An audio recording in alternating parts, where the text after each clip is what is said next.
Hare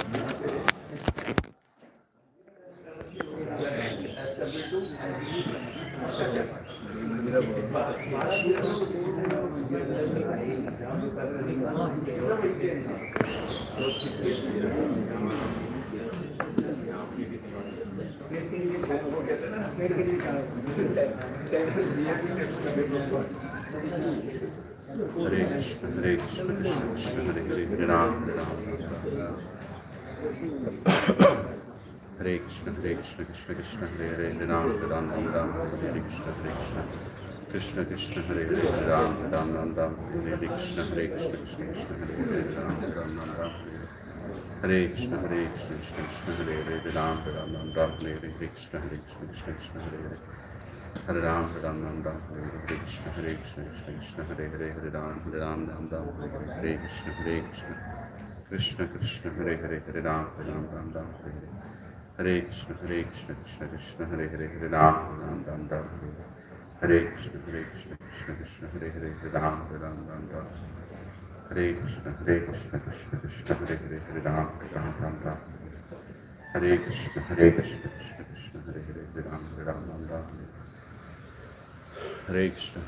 Krishna Krishna, Hare Hare, Hare Ram, Hare Hare, Hare Krishna, Krishna Krishna, Hare Hare, Hare Ram, Hare Hare, Hare Krishna, Krishna Krishna, Hare Hare, Hare Ram, Hare Hare Krishna,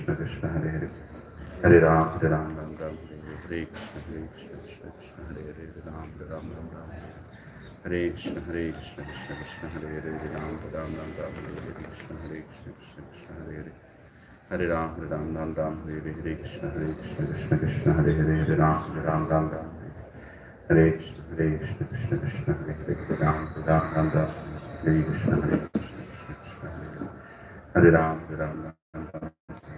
Krishna, Hare Ram, Hare Krishna, Krishna, Hare Hare, Hare Ram, Hare Krishna, Krishna Krishna, Hare Hare, Ram, Hare Krishna, Krishna, Hare Hare. Hare Ram, Hare Krishna, Krishna, Hare Hare, Hare Ram, Hare Krishna, Hare Hare. Hare Ram, Hare Krishna, Krishna, Hare Hare, Hare Ram, Hare Krishna, Krishna, Hare Hare, Hare Ram, Hare Krishna, Krishna, Hare Hare. Hare Ram, Hare Krishna, Krishna, Hare Hare, Hare Ram, Hare Krishna, Krishna, Krishna, Hare Hare, Hare Ram, Hare Krishna, Krishna, Hare Hare, Hare Ram, Hare Krishna, Krishna, Hare Hare. Hare Ram, Hare Krishna, Hare Ram, Hare Krishna, Krishna, Krishna, Hare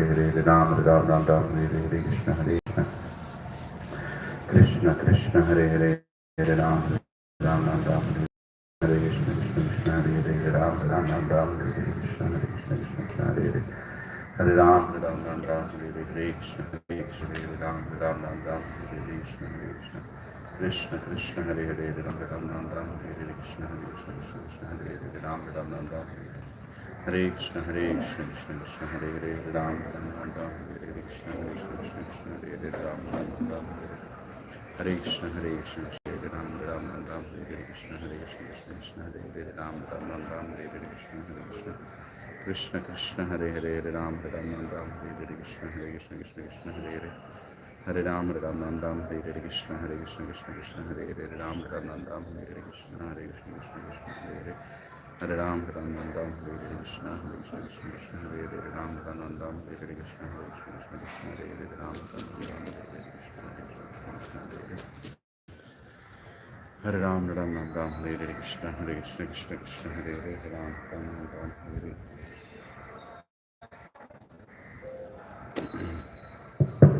Hare Krishna, Hare Krishna, Hare Krishna.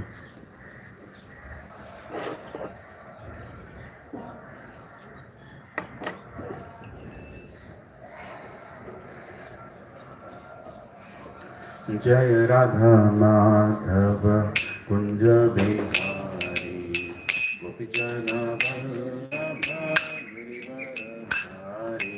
Jaya Radha Madhava Kunja Bihari Gopijana Vallabha. Jaya Radha Madhava Kunja Bihari Gopijana Vallabha Girivarahari. Madhava Kunja Bihari Gopijana Vallabha Yashodanandana Brajajana Ranjana Yamuna Tira Banachari Yashodanandana Brajajana Ranjana Yamuna Tira Yashodanandana Brajajana Ranjana Yamuna Tira Banachari Yashodanandana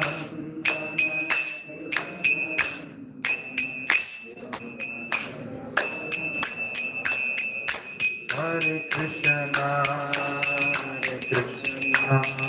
Krishna Krishna, Hare Hare, Hare Rama, Rama Rama, Hare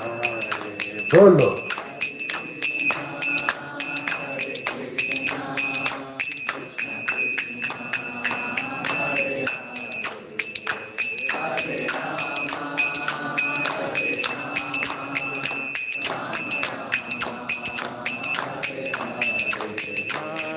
Bolo. Hare Krishna, Prabhuji, Mataji. Hare Krishna, Hare Krishna. 1 minute. There is a format for bhajan, right? That when I sing, you should not sing with me. Then I would not know how to change the tune also, and you would not know when to not sing also. So please, when I am singing anywhere, we go now. Just follow the format. That when I am singing, hear it nicely, and then when you are singing, I will not sing. Okay? Hare Krishna. Hare Krishna, Hare Krishna, Krishna Krishna, Hare Hare, Hare Rama, Hare Rama, Rama Rama, Hare Hare, Hare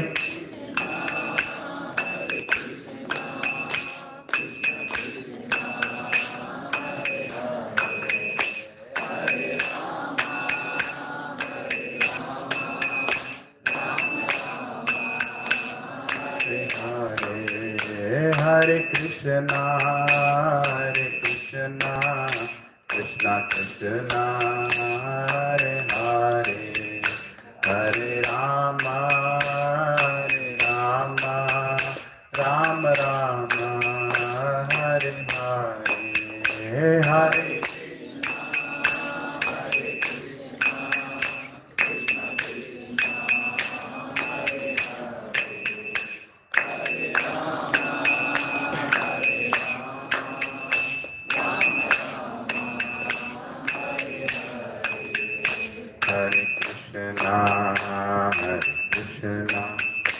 Krishna Krishna, Hare Hare, Hare Rama, Hare Rama, Rama Rama, Hare Hare, Hare Krishna, Hare Krishna, Krishna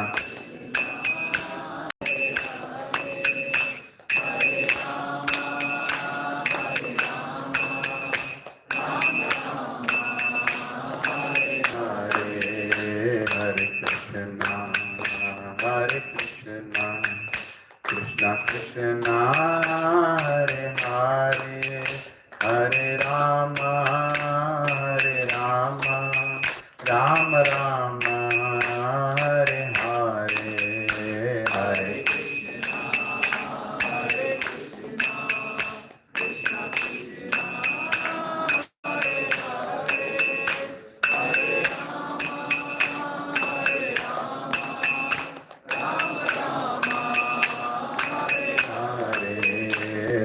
Krishna, Hare Krishna, Krishna Krishna, Hare Hare, Hare Rama, Hare Rama, Rama Rama, Hare Hare, Hare Hare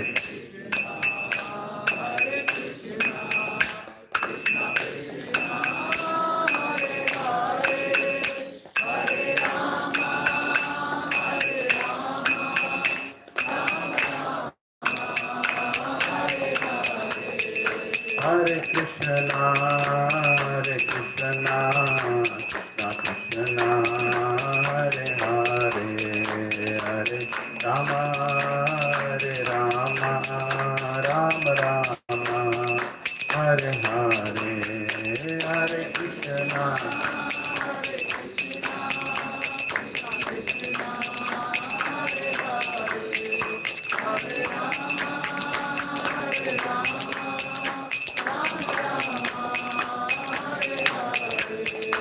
Hare Krishna, Krishna Krishna, Hare Hare, Hare Rama, Rama Rama, Hare Hare, Hare Krishna.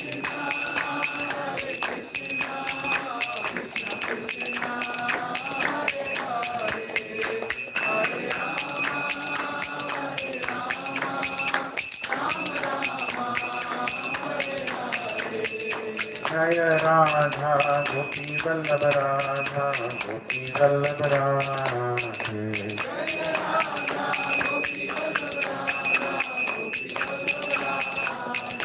Jaya Radha Madan Mohan Radha Madan Mohan Radha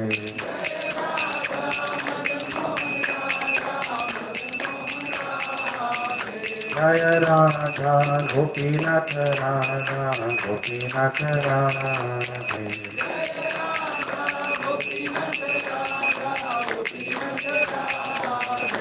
Jaya Jagannatha Jagannatha Varadeva Jaya Subhadra Jaya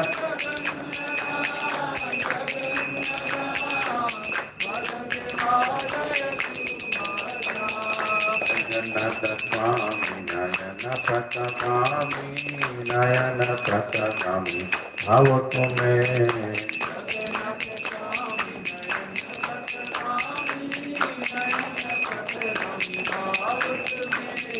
Jagannatha Swami Nayana Pratakami Nayana Pratakami Bhavakume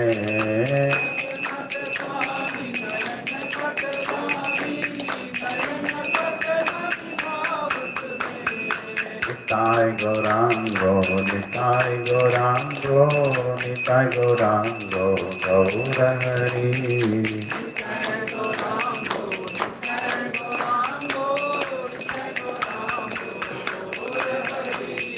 Jaya Sachinandana, Jaya Sachinandana, Jaya Sachinandana, Gaurahari.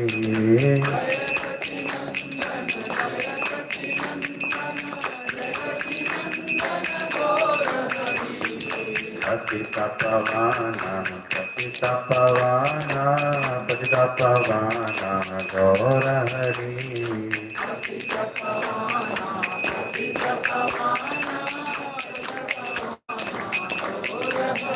Jaya Jaya Prabhupada, Prabhupada, Prabhupada, Jaya Jaya Prabhupada.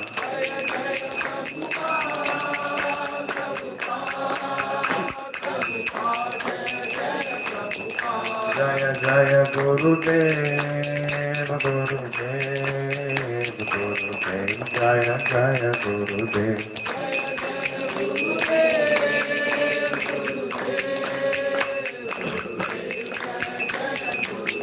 Nitai Gaura Hari Bol, Hari Bol, Hari Bol.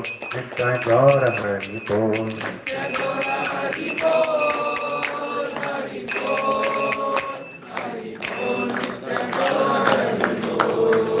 Shri Radha Madan Mohan की जय, श्री राधा गोपी वल्लभ की जय, श्री जगन्नाथ बलदेव सुभद्रा मैया की जय, श्री गौर निताय की जय, ऐसी भक्ति वेदांत स्वामी श्रील प्रभुपाद की जय, श्रील गुरुदेव की जय, श्रीमद् भगवद गीता ग्रंथ की जय, निताय गौर प्रेमानंद। ओम ज्ञानतिमिरान्धस्य ज्ञानाञ्जनशलाकया चक्षुरोन्मिलितं येन तस्मै श्रीगुरवे नमः।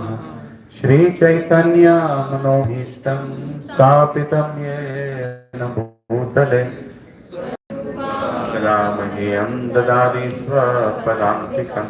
वन्देऽहं श्रीगुरो श्रीयुतापदकमलं श्रीगुरुं वैष्णवांश्च श्रीरूपं साग्रजातां सहगना रघुनाथान्वितं तं सजीवं साद्वैतं सावधूतं परिजनसहितं कृष्णचैतन्यदेवं श्रीराधा कृष्णपदान् सहगना ललिता श्रीविशाखान्वितांश्च हे कृष्णा करुणा सिंधो दीनबंधो जगत्पते गोपेशा गोपिका कांत राधा कांत नमोस्तुते तप्त कांचना गौरांगी राधे वृंदावनेश्वरी हरिप्रिये वाञ्छाकल्पतरुभ्यश्च कृपा सिन्धुभ्य एव च पतितानां पावनेभ्यो वैष्णवेभ्यो नमो नमः। जय श्री कृष्ण चैतन्य प्रभु नित्यानंद श्री अद्वैत गदाधर श्रीवासादि गौर भक्तवृंद हरे कृष्णा कृष्णा कृष्णा हरे हरे हरे राम राम राम हरे हरे। ओम नमो भगवते वासुदेवाय। ओम नमो भगवते वासुदेवाय। ओम नमो भगवते वासुदेवाय। ओम नमो भगवते वासुदेवाय। ओम नमो भगवते वासुदेवाय। ओम नमो भगवते वासुदेवाय। नारायणं नमस्कृत्य नरं चैव नरोत्तमं देवीं सरस्वतीं व्यासं ततो जयमुदीरये। नष्टप्रायेषु अभद्रेषु नित्यं भागवत सेवया भगवती उत्तमश्लोके भक्तिर्भवति नैष्ठिकी। कृष्णाय वासुदेवाय देवकी नंदनाय च नंदगोपकुमाराय गोविंदाय नमो नमः। नमः पंकजनाभाय नमः पंकजमालिने नमः पंकजनेत्राय नमस्ते पंकजांग्रे। नमो महाबदन्याय कृष्ण प्रेम प्रदायते कृष्णाय कृष्ण चैतन्य नामिने गौरत्विषे नमः। नमो ब्राह्मण्याय देवाय गौ ब्राह्मणाहिताय च जगद्दिताय कृष्णाय गोविंदाय नमो नमः। नमः ओम विष्णुपदाय कृष्णपृष्ठाय भूतले श्रीमते भक्तिवेदांत स्वामीनिति नामिने। नमस्ते सरस्वती देवे गौरवाणी प्रचारिणे निर्विशेष शून्यवादी पाश्चात्य देशतारिणे। जय श्री कृष्ण चैतन्य प्रभु नित्यानंद श्री अद्वैत गदाधर श्रीवासादि गौर भक्त वृंद। हरे कृष्णा कृष्ण कृष्ण हरे हरे हरे राम राम राम हरे हरे। लुकुं करोति वाचालं पंगुं लंघयति गिरिं कृपहतमहं वन्दे श्रीगुरुदीनतारिणं श्री परमानंद माधवं श्री चैतन्य ईश्वरं Om Pavitro Pavitro Va Sarvavastham Gatopi Va Yat Smaret Pundarikakshaha Sahabhyabhyantaram Suchi Shri Vishnu Shri Vishnu Shri Vishnu.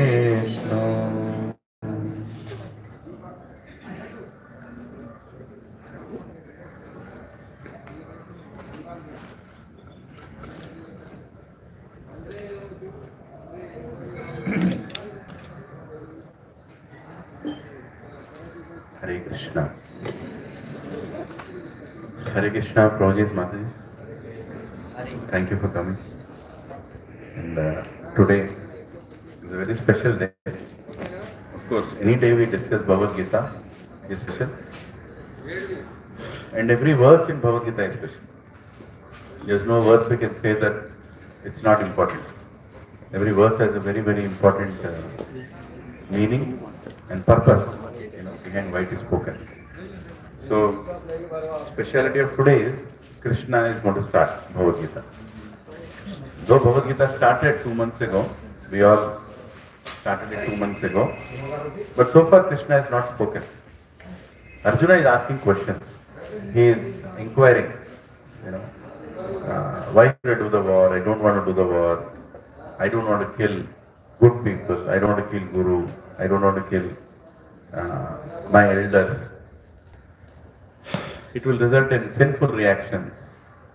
Whom will I enjoy if everybody is killed? Right?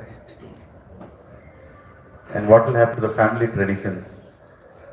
The whole future generations will be polluted. Women will be abused, rather exploited, if there are no men. So many things Arjuna speaks. Krishna doesn't reply. Because he is not asking, he is telling. Right? He is not asking Krishna, he is just telling that, I think like this. I don't want to do the war because I think like this. And finally he goes on to say that now I am not going to do the war. I am keeping the Gandiva down. I am not going to do the war. Still, Krishna doesn't speak because Krishna allows free will. Krishna is allowing, okay, you want to do, you do. You don't want to do, you don't want to do. You decide. Until Arjuna comes to a point where he feels that he needs guidance. Often, many times in our life also, we encounter problems. And last week we discussed the importance of guidance. Very important. Because many times we feel that, I can figure out things. I know I have led a life and I don't need guidance. Especially, when you reach in your life 50s, 60s, 70s, where you have not taken guidance throughout your life. It's very difficult to take guidance at that age. And that is primarily the reason why education is given at a young age. Right? If you start sending children opposite, like retired people to school, you think they'll listen? They will not listen. They'll make sure the teacher listens to them. Right? So we send children when they are young, because they will learn that guidance is needed. So here Arjuna is also realizing that he needs guidance, and that's when he finally asks Krishna that, Krishna, I think like this, I don't want to do the war, but what do you think? Right? I don't think I'm able to think properly. I'm a miser, karpanya, I'm a miser. I cannot think what is good for me, what is bad for me also. That itself is a very big statement, right? Where somebody comes and says, I don't know what is good for me, please tell me. And on top of that, Arjuna goes to one more level. He says that, okay, don't tell me like a friend, instruct me like a guru. Because now is not the question of what I think is right or wrong, it's a question of what is actually right or wrong. Right? I might think something is right or wrong, but what is actually right or wrong? That you tell me, Krishna. Because that is needed to resolve the problem.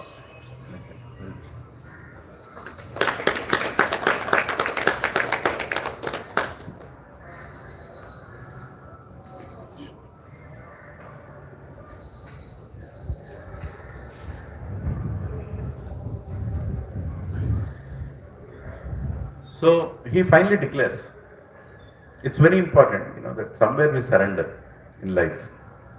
That's when we can allow Krishna to perform his activities. Because he doesn't interfere when we are doing what we are doing. That is the beauty of God. He never enforces if we are not ready to accept. He is such a great well-wisher that he protects us, but he doesn't enforce us. Right? Like parents, they protect. Yeah. If everybody can come a little in the front. Thank you. Yeah. Thank you very much. Yeah. So, often people don't want to accept religion because they think that they are being forced to accept. Right? You are forced to follow certain things. No. It is never force. Force will never work. For that matter, spirituality is such a subject that it cannot be forced. Even if you force it, will not work. The person himself has to realize something is wrong. I need to get this advice. And they say, there is a saying, maybe it's not time for you to come to this kind of spirituality. Uska time aa gaya, abhi isliye aa raha hai. People say like that. Actually, it's not just a statement, it's true. That only when we go to a point where we surrender, spirituality starts. So here Arjuna is saying, this was beautiful verse. Karpanya dosho bhata svabhava prachyami tvam dharma samooda cheta yachreyascha nishchitam bruhi tanme shishyasya deham shadimam tvam prapannam. What is the meaning of this? He is saying, 7th verse is saying, now I am confused about my duty and have lost all composure because of miserly weakness. In this condition, I am asking you to tell me for certain what is best for me. Now I am your disciple and a soul surrendered unto you. Please instruct me. Right? So Arjuna is finally surrendering and saying that I don't know what is right, what is wrong. Krishna, please tell me now what is right for me. So now the Bhagavad Gita starts. Right? So Sanjaya, some verses after that, is telling that Arjuna is surrendered, Janardana is going to speak. Arjuna is waiting for the answers. So please repeat after me. Text 11, chapter 2, text 11. Shri Bhagavan Vacha. Shri Bhagavan Vacha. Asocyan Anvasochastvam. Asocyan Anvasochastyam. Prajnavadamscha bhashase. Prajnavadamscha bhashase. Gatashun agatasumscha. Gatashun agatasumscha. Na anusochanti pandita. Na anusochanti pandita.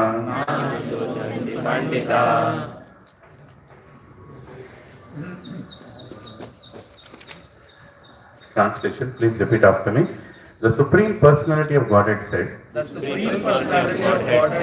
while speaking learned words, you are mourning for what is not worthy of grief. Those who are wise lament neither for the living nor for the dead. Now, something special about this verse is the way Krishna ends the verse saying Pandita. So he's saying you are like a Pandita. And what kind of arguments are you speaking? Pandita means somebody who knows everything, right? So Arjuna has spoken all his questions and Krishna is starting the answer saying, even though you know everything, you are speaking like somebody who doesn't know anything, right? So Guru means correction. He is not going to be light, he is going to be very heavy. Directly he is telling, Are, while speaking learned words, you are mourning for what is not worthy of grief. Those who are wise lament neither for the living nor for the dead. He's saying basics you have forgotten, Arjuna. Even before you argued all those arguments, like I'm committing sin, my society will be destroyed, I'm killing my guru, all those things are okay, but your arguments are not very intelligent arguments. But you are supposed to be intelligent because you are a Pandita. Na anusochanti Pandita. Let's see the purport. The Lord at once took the position of the teacher and chastised the student, calling him indirectly a fool. The Lord said, "You are talking like a learned man, but you do not know that one who is learned, one who knows what is body and what is soul, does not lament for any stage of the body, neither in the living nor in the dead condition."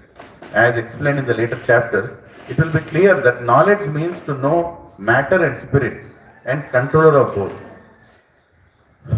Arjuna argued that religious principles should be given more importance than politics or sociology. But he did not know that knowledge of matter, soul, and the supreme is even more important than the religious formalities. And because he was lacking in that knowledge, he should not have posed himself as a very learned man. As he did not happen to be a very learned man, he was consequently lamenting for something which was unworthy of lamentation. The body is born and is destined to be vanquished today or tomorrow. Therefore, the body is not as important as the soul. One who knows this is actually learned. For him, there is no cause for lamentation, regardless of the condition of the material body. See, the speciality of when God answers is He answers from the root. When we face any problem in offices, there is a word called root cause. Root cause analysis we use. RCA, we say root cause analysis. Instead of telling what is happening in the problem, try to find out why the problem happened. What is the root? So Krishna is the best root cause analyst in a way. Bhagavad Gita starts with root cause analysis. So he is asking Arjuna, Arjuna, you are talking that you are going to kill somebody, you are talking that they will die, you will get sin, you are talking that after they die, whom will you enjoy the kingdom with? First of all, who is dying here? Right? So he is going right to the root cause. Krishna is right going to the root cause. Even before you judge what is sin, what is not sin, what is good, what is not good, first understand that you cannot kill anybody. You think that you are killing somebody, but you are actually not killing anybody. Because you are not this body, you are the soul. Right? Fundamental. Before even we get into the justice system of what is right, what is wrong, fundamental question is, you are not the body. So who are you talking about? Because a learned person should know this. Now for us in Kali Yuga, we might feel, Arey Prabhu, ye to pehli baar sun raha hu. I never thought of life like that. Actually, we lead a very meaningful life when we understand that we are not this body. Until we think that we are this body, we are living a materialistic life. But the day we know we are not this body, we are the soul, we are actually leading a spiritual life. So spiritual life starts with Aham Brahmasmi. Even Vedanta Sutra starts with Aham Brahmasmi. Where we say, I am not this body, I am the soul. Right? So when you understand that only you can understand Bhagavad Gita. See, biggest problem is, today people speak about spirituality, they give so many lessons, but the first basic lesson they never discuss more. To understand Bhagavad Gita, first of all you should accept that you are not this body, you are the soul. No, but I know, but I can't feel it. Yes, you will not feel it because we have not changed our consciousness to spiritual. When we change our consciousness to spiritual, by performing spiritual activities, then slowly we'll start realizing that we are not this body, we are the soul. And this body is going to give up one day. Some or the other day. It can be today, it can be tomorrow, it can be any time. It can be this minute also. Is that in your hand? That's not in your hand. So you are leaving your body. It's not like something is leaving your body. You are leaving. You are that soul who is leaving that body. So Krishna is starting with that basic.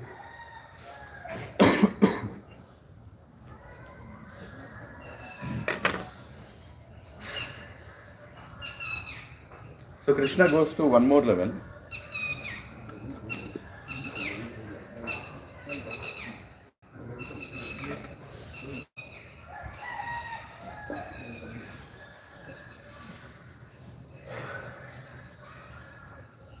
Krishna goes to one more level. He says in the next verse, it's in relation to the same verse. Please repeat after me. Natvevaham jatunasam natvam neme janadipa nachaiva na bhavishyamaha sarve vaya atah param. Never was there a time when I did not exist, nor you, nor all these kings, nor in the future, shall any of us cease to be. Right? Now Krishna is going to one more level. Right? He is explaining the nature of the soul. First he told, you are crying for something that's not worthy of grief because you're not dealing with bodies, you're dealing with souls, and you cannot kill any soul. So speak like a learned man. And next he is giving the quality of soul. What is the quality of soul? There was never a time we did not exist. There is never a time that Krishna did not exist. Right? And there will never be a time when all these kings, Janadipaha, is showing all the kings and telling, there was never a time all these people also did not exist. And nor in the future shall any of us cease to be. This is even more amazing. He says, there will never be a time then when we will not exist. Now, this is a very mesmerizing verse. How many of you existed in 2010?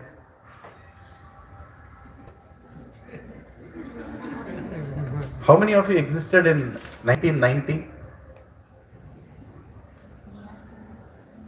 How many of you existed in 1970? So that is the problem. You are not lifting your hand. That is what Krishna is trying to tell here. Right? You didn't understand the verse even now. Natveyam jatunasam natvam neme janadipa nachaiva na bhavishyamaha sarve vayatapara. He's saying there was never a time you did not exist. My God, what kind of knowledge is this? This is why Shankaracharya is telling there is nothing higher than this. Right? Just understand the fact. Prabhuji and Mataji, there was never a time we did not exist. We might be in some other body. We might be in some other body doing something else. Were you existing when Krishna was speaking Bhagavad Gita in Kurukshetra? Yes. We were there. Prabhuji? Really? When Hanumanji was making Rama Setu to attack Lanka, were we there? Yes. We were there. We don't remember. But we were there. Because there is never a time that we never existed. So, one Mataji had posted the question. Who was that Mataji? Yeah, you had posted the question. Like, how many souls are there? Are new souls getting created? 2025 new batch? Right? 2021 batch is old batch souls. But this statement says, there was never a time we existed. So, every soul who's part of Krishna existed eternally. Yeah, you might have entered this material world some time ago or whatever time ago. But you always existed in the spiritual world. Now you are in this material world. Right? So the statement is so heavy. You know, this two statements. Socha manvasuchastvam prajnavadam sebasisya agadashan agadashancha na nusochanti pandita. Then natveyam jatunasam natvam janadipa nasar na Chaivana bhavishyamaha sarvayata param. Both the statements are really the peak of spirituality. Krishna is starting there. He's saying there was never a time you existed, and all these people, there will never be a time you will not exist. So he is saying that we are eternal. So if you know that we are eternal, where is the question of fear? There should not be any fear, right? And if we are fearful, means what? We are forgetting that we are eternal.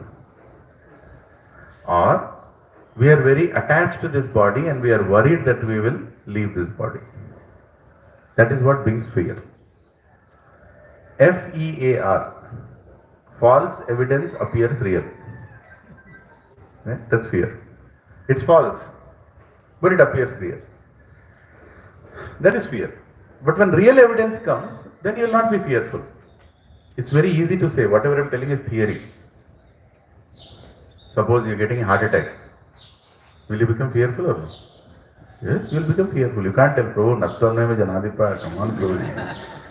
No, you will feel, because you are in the body. You are in the body. You are experiencing the pain of the body. Your body gives pain. You do feel the pain. But if you realize that this body is temporary, then it's easy to live in this body and surpass this body also. Fear will come, but you'll also know that, yeah, okay, whatever happens, happens. Krishna is there next. Right? Krishna is there next. So what is there to worry? He is there, he'll take care. That's why God consciousness makes everybody, bold and courageous, not fearful. When people surrender to God, when living entity recognizes that he is part of God, he becomes very courageous. He is not worried about the temporariness. But this spiritual consciousness will not come in a day, because we are not brought up like that, right? We are brought up saying, settle down, make money, get married, have children, take care of the house, it's your responsibility, this responsibility, that responsibility. All that is what we are thinking all the time. So how can you suddenly start leading a life like you are a soul? And Krishna doesn't say that you have to leave your duties there. Whatever your bodily duties are also important. Because those duties are given as per Varnashrama system. And those duties will allow us to slowly, gradually elevate our consciousness to spiritual consciousness. It will not happen overnight. Right? So, if you are performing your duty as a wife, if you are performing your duty as a husband, if you are performing your duty as a son, if you are performing your duty as a king, as an employer, then you are performing the duty, and you also know that I am only performing this duty as a servant. I am doing this because I have to serve whoever Krishna has given. And then I am performing duty as a devotee, whereby I am,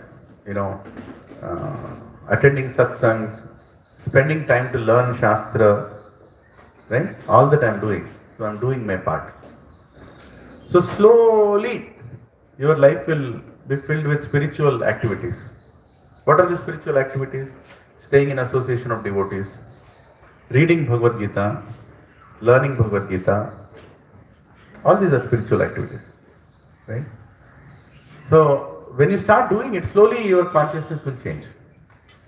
Subconsciously, we are still not thinking that we are the soul. Consciously we are trying to, but subconsciously we are not. But a stage will come when subconsciously also you are thinking that you are the soul. Right? So, there is this 4 stages of elevation. Right? Unconsciously, what is it? Unconscious, conscious, and unpure. You are consciously unpure. You are consciously pure, and you are subconsciously, unconsciously or subconsciously pure. The 4 stages. Let's say, Prabhu, kya bol rahe? I'll explain. Say, I'm a smoker, right? And I think smoking is good. It's cool. I have seen a lot of pictures. Heroes are smoking. I also want to smoke. I'm smoking. I think I'm cool. I'm smoking. So what is the first stage? I am unconsciously impure. I am impure and unconscious also. That I don't even know that I am impure. Then I came to satsang when Prabhuji told Prabhuji, it's not needed now. But still I want to smoke because I cannot give up. So I'm smoking, but I'm regretting that, why am I smoking? Because I can't stop smoking. I'm addicted to smoking. I don't know what to do. So what is the second stage? Consciously impure. Right? I know that I'm impure, but what to do? Then I put an effort that, I want to change. I think I'll stop smoking. I've started that effort. I'm only smoking once in a day. Slowly I reduce it to once in 2 days, once in a week. And then I keep reducing like that. Now I don't smoke. I know that I'm not smoking. So I know. So what am I? Consciously pure. Right? And then few years pass by and we are continuing the satsang, and you are endeavoring to next level of spiritual consciousness, where you are also giving classes. You are also explaining people what is spirituality. At that time you are not even thinking about what you wear, right? And you are not even putting an endeavor not to smoke, because you don't feel like smoking now, and you don't even remember how it feels like smoking. So what are you now? Unconsciously pure, right? So these are 4 levels of consciousness. Everybody is in some level. We have to figure out in what level we are. That is the beauty of Sanatana Dharma, that it doesn't reject anybody. It says everybody can start, but start at some level, right? Ultimately we go to a point where completely spiritually conscious, and you don't even know that you are spiritually conscious. You don't even know. You are just done, right? So that state is very good. That's called a pure devotee, right? He is performing devotion, he is completely pure, but he doesn't even know how pure he is. In fact, you go and ask him, Prabhu, you are such a pure person. He says, no, I am not pure. I can see so many, bad things in me. A devotee never admits that, he's a devotee, because he sees only, he can clearly see. Right now we are not able to see because there is so much dust. But a devotee can see everything clearly, like a crystal clear water. He can see everything inside him. And he can see, so many times I get angry in the day. So many times I find faults in others. So many times I don't prioritize spiritual life. Arey Prabhu, please help me na, please pray for me na. Like that he starts thinking. Which means what? He is unconsciously pure. He doesn't even know that he has already surpassed. He doesn't even know that he has already surpassed many stages of purity. But he doesn't know. He is completely in spiritual consciousness, right?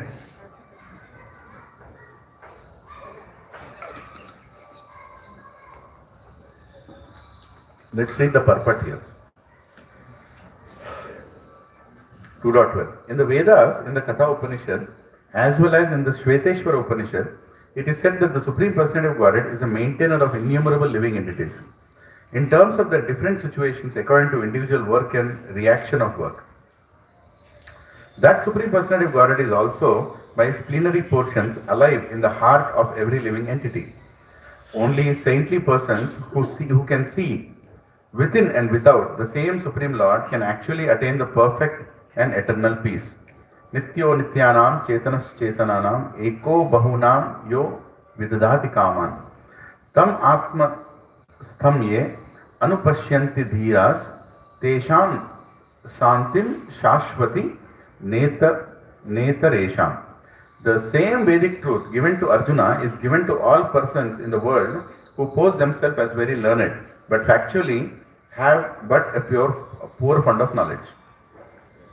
The Lord says clearly that he himself, Arjuna, and all the kings who are assembled on the battlefield are eternally individual living entities, both in their conditioned and in their liberated situations. The Supreme Personality of Godhead is the supreme individual person. And Arjuna, the Lord's eternal associate, and all the kings assembled there are individual eternal persons. It is not that they did not exist as individuals in the past, and it is not that they will not remain eternal persons. Their individuality existed in the past, and their individuality will continue in the future without interruption. Therefore, there is no cause for lamentation for anyone. The Mayavadi theory that after liberation, the individual soul separated by the covering of Maya or illusion will merge into the impersonal Brahman and also lose its individual existence is not supported herein by Lord Krishna, the Supreme Authority. Nor is the theory that we only think of individuality in the conditioned state supported herein. Krishna clearly says herein that in the future also the individuality of the Lord and others, as it is confirmed in the Upanishads, will continue eternally. This statement of Krishna is authoritative because Krishna cannot be subject to illusion.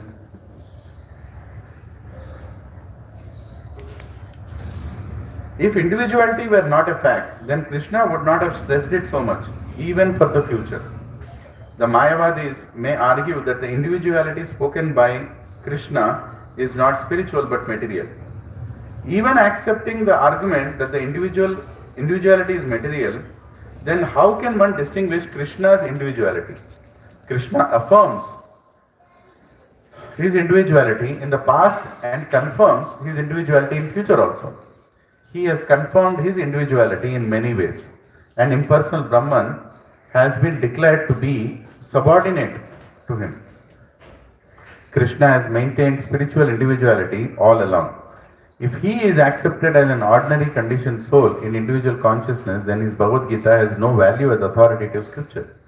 A common man with all the four defects of human frailty is unable to teach that which is worth hearing. The Gita is above such literature. No mundane book compares with the Bhagavad Gita. When one accepts Krishna as an ordinary man, the Gita loses all importance. The Mayavadi argues that the plurality mentioned in this verse is conventional and that refers to the body. But previous to this verse, such a bodily conception is already condemned. After condemning the bodily conception of the living entities, how was it possible for Krishna to place a conventional proposition on the body again? Therefore, individuality is maintained on spiritual grounds and is thus confirmed by the great acharyas like Sri Ramanuja and others. It is clearly mentioned in many places in the Gita that this spiritual individuality is understood by those who are devotees of the Lord. Those who are envious of Krishna as the Supreme Personality of Godhead have no bona fide access to the great literature. The non-devotee approach to the teachings of the Gita is something like that of a bee licking a bottle of honey. One cannot have a taste of honey unless one opens the bottle. Similarly, the mysticism of the Bhagavad Gita can only be understood by the devotees, and no one else can taste it, as it is stated in the 4th chapter of the book. Nor can the Gita be touched by persons who envy the very existence of God, of the Lord. Therefore, the Mayavadi explanation of the Gita is a most misleading presentation of the whole truth. Lord Chaitanya has forbidden us to read commentations made by the Mayavadis and warns that one who takes such an understanding of the Mayavadi philosophy loses all power to understand the real mystery of the Gita. If individuality refers to the empirical universe, then there is no need of teaching by the Lord. The plurality of the individual soul and of the Lord is an eternal fact, and it is confirmed by the Vedas as above mentioned. Hare Krishna. So, many things Prabhupada is explaining here. A lot of us who are coming to Bhagavad Gita classes at this stage of your life don't know what is the meaning of Mayavadi. And what is this Mayavadi Prabhupada is mentioning? It's very important we understand this. We are part of God, but we are not God. Understand this very clearly. And we cannot become God. Mayavadis say that we will become God, which is a very statement which Krishna is rejecting in the beginning itself. He is saying, Natvayam Jatunasam Natvam Neme Janadipa. Arjuna, there is never a time when you did not exist, never a time when I did not exist, there is never a time this Janadipa did not exist, and there will never be a time when we will not exist. See, Krishna could have easily told, there was never a time we did not exist. No, he did not say that. He said, there is never a time you did not exist, there is never a time I did not exist, and there is never a time all of you will not exist.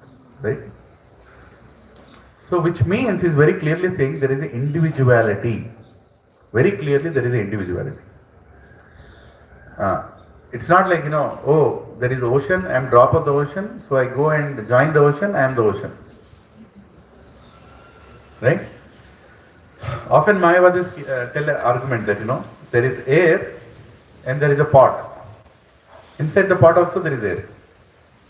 So, you are like somebody who is inside the pot right now. Body is like a pot. So, if you break the pot, this pot, air inside the pot becomes the air outside the pot. And you become the holistic air. You become God. Right? So the principle of individuality is rejected here. Are you following what I am saying? Hare Krishna. Yeah. It's very important. Lot of people who have not understood Bhagavad Gita under proper acharya, under proper disciplinic succession, evam parampara praptam, imam yoga, rajarisho yoga. The people who are not properly trained will read Bhagavad Gita or want to just go and tell people whatever they want to tell, will mislead other people also. Saying that, I am coming from God. When I go back to God, I am God. Okay? So here, Chaitanya Mahaprabhu and Supreme Lord himself and many acharyas in disciplinic succession, they have explained that we are qualitatively equal to God. Quantitatively, we can never be equal to God. It's very important. Right? What does it mean qualitatively? Sat Chit Ananda. Sat Chit Ananda. Right? So, Sat means what? Eternal. God is also eternal, I am also eternal. Chit means knowledge. He has full knowledge, I also have knowledge.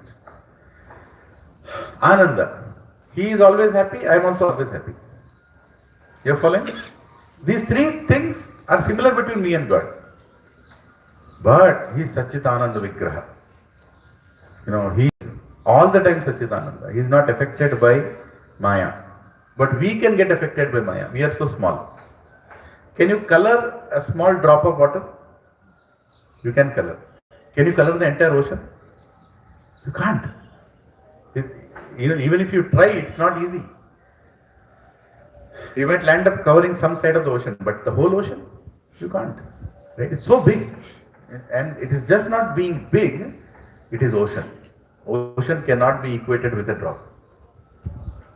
God is like that ocean. Bhagavan is like that ocean. Right? He is Abhijna Swarat. He is completely independent.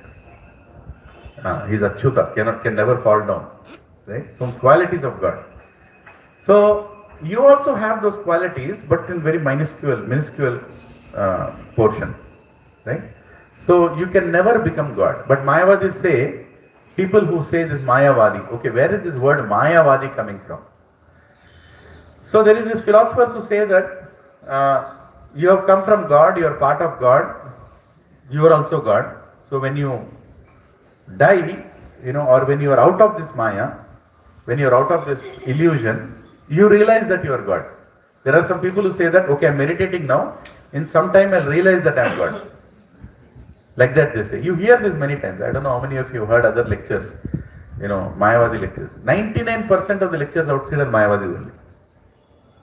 Only 1% are Vaishnava understanding, where God is God. For them, God means he is somebody like a light. He appears and takes avatars. When he comes in a human form. And we worship him. It's easy to worship a human form, so we worship him in that form. But ultimately, he also dies. He goes back and merges into that impersonal Brahman. And I will also go and merge into that impersonal Brahman. So actually, there is no difference between me and God. That is what they think. So if you go and ask a Mayavadi, when he is asking like that, Are you are God, right? Yes, I am God. Are you sure you are God? Yes, I am God. So why are you not like God right now? God is not affected by death. God is not affected by birth. God is not affected by illusion. But you are getting affected. You are getting disease also. You are getting diabetes also. No, that's for the body, not for me. Like that they will argue. No? And you say, if you are God, then you should know that you are God right now. How can God forget that he is God? Right? Simple question. How can God forget that he is God? Then they will say, no, right now I am in Maya. Right now Maya is covering me. So that is the reason I am forgetting that I am God. Right?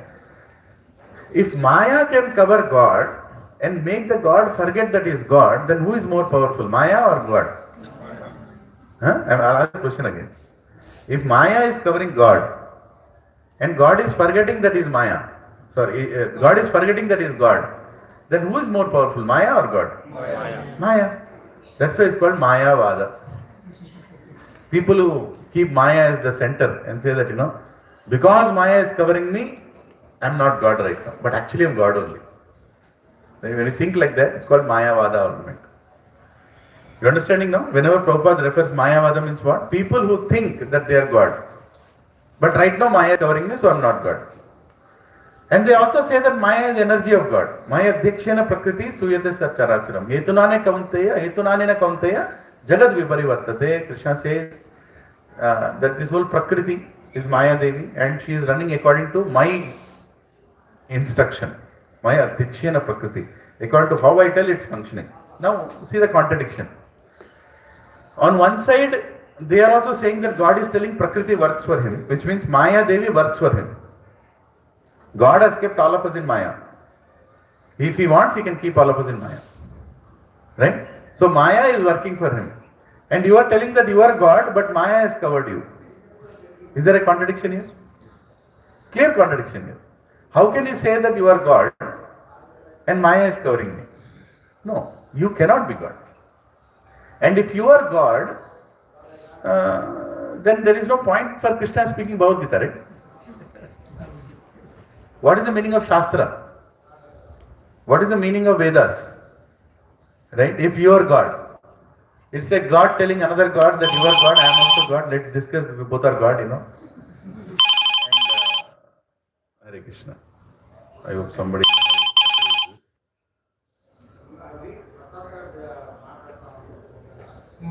God. Somebody has approved. Not somebody, some individual person has approved. It's not like Krishna has approved. So, understand that, this is called Mayavada philosophy, very dangerous philosophy. Very, very dangerous philosophy. What is the problem with Mayavadi philosophy is there cannot be bhakti.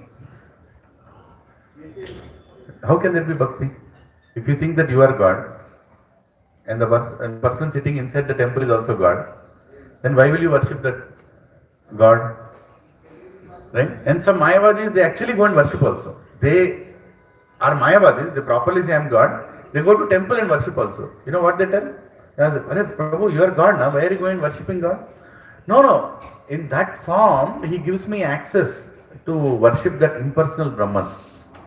I cannot worship sky. So when he appears like Krishna, it's easy for me to worship. So the form, helps me to connect with God. So then you ask them, Prabhu, so after you die, will you worship God? There is no need to worship, no? I am also God now. Right? I am also impersonal now. There is no need to worship. I am only worshipping because I am in this form right now. Because I am in this body, I am worshipping. So, there is no concept of bhakti in Mayavada. They will do everything very ritualistically. They will do all the things ritualistically, saying that I want to elevate my consciousness, I want to become spiritual, I am Brahmasmi. But there is no bhakti. You are using God to realize that you are God. Meaningless statement. Right? You are using God to realize that you are God. Right? So this whole Mayavada philosophy has been there even when Krishna was there.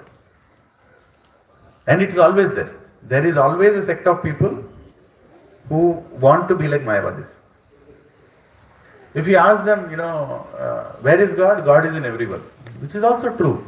But is everyone God? No. That you should understand. There are two birds.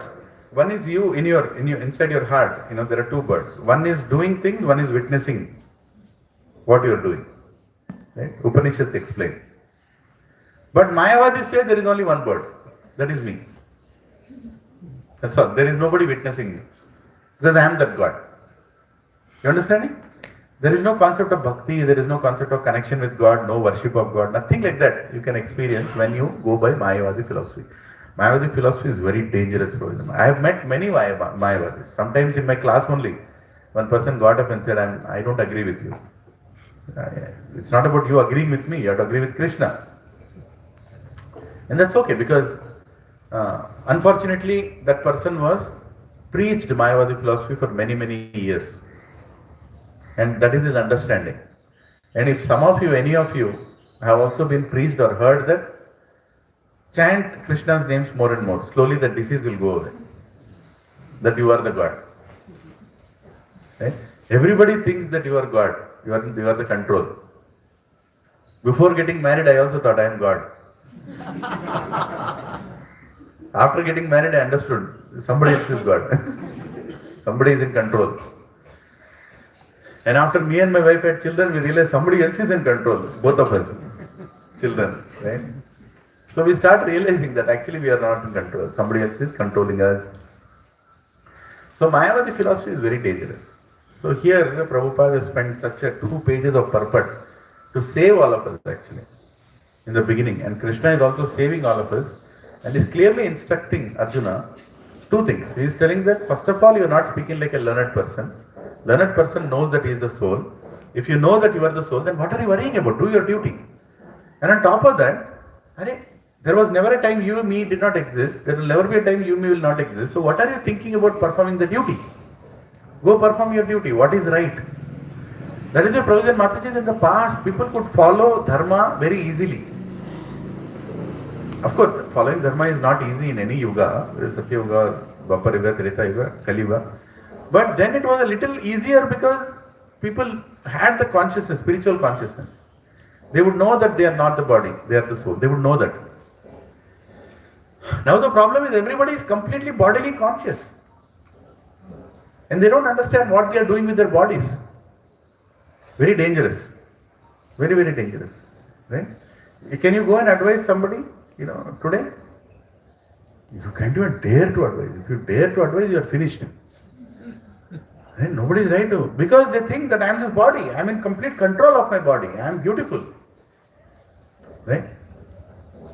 My God, recently I had to buy something, so I went with my son to the mall. What is it?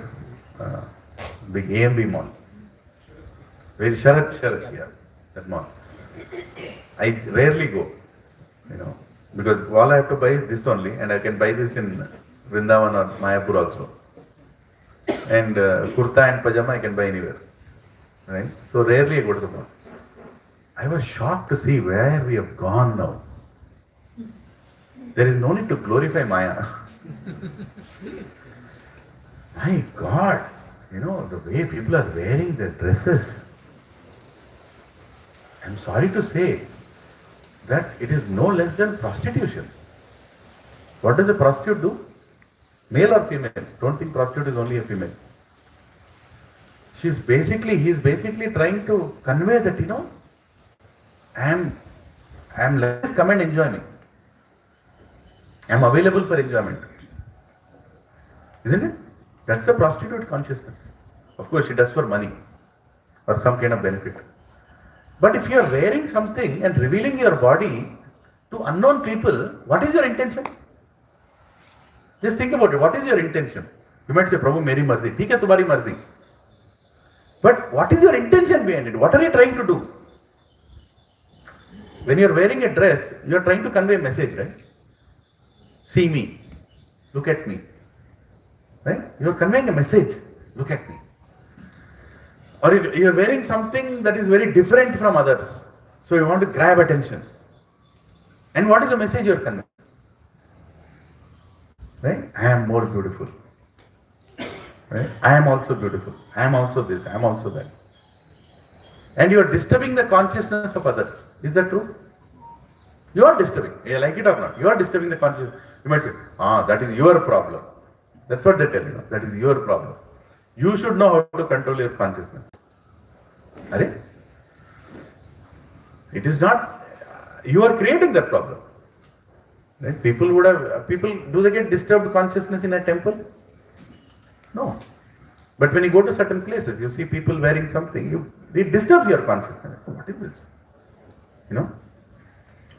So you want to go towards spiritual path, but you are seeing this bodily consciousness everywhere, right? So it will affect your consciousness, right? It will start making you think, what is going on, right? And you feel that attraction because Maya is there. Maya is true. You're trying to go away from certain thinking, but it pulls you towards certain things. That is the reason we should be very careful on where we are associating, where we are going. Very, very careful. Don't think that, Prabhu, I'm spiritual, so nothing will affect me. No, we are not at that stage. You should be very careful. Don't put yourself in a situation where you get allured by Maya and then you get affected by it.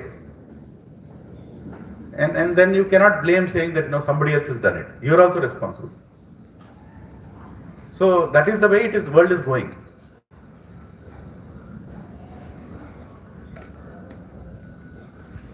So when world is in such a bodily consciousness, how will you understand this verse? Very difficult. That you are the soul, there was never a time you did not exist, there is never a time you will exist. Very difficult. For this only, Prabhuji and Matajis, we have to chant every day. To understand Bhagavad Gita, you have to chant every day. God's names. Hare Krishna, Hare Krishna, Krishna Krishna, Hare Hare, Hare Ram, Ram Ram, Hare Hare. Like that. You should chant. You should beg Krishna that, please lift me above this bodily consciousness. Otherwise you cannot. And by serving devotees, by serving prasadam, by honoring prasadam, these are the process given, by reading scriptures, by hearing from learned people, by serving those learned people, slowly we will develop the consciousness whereby we can understand that actually we are not this body, we are the soul. And slowly you will understand that you cannot become God also. You can never become God. Because if you are God, why are you not God now? Once one person, he was giving a lecture.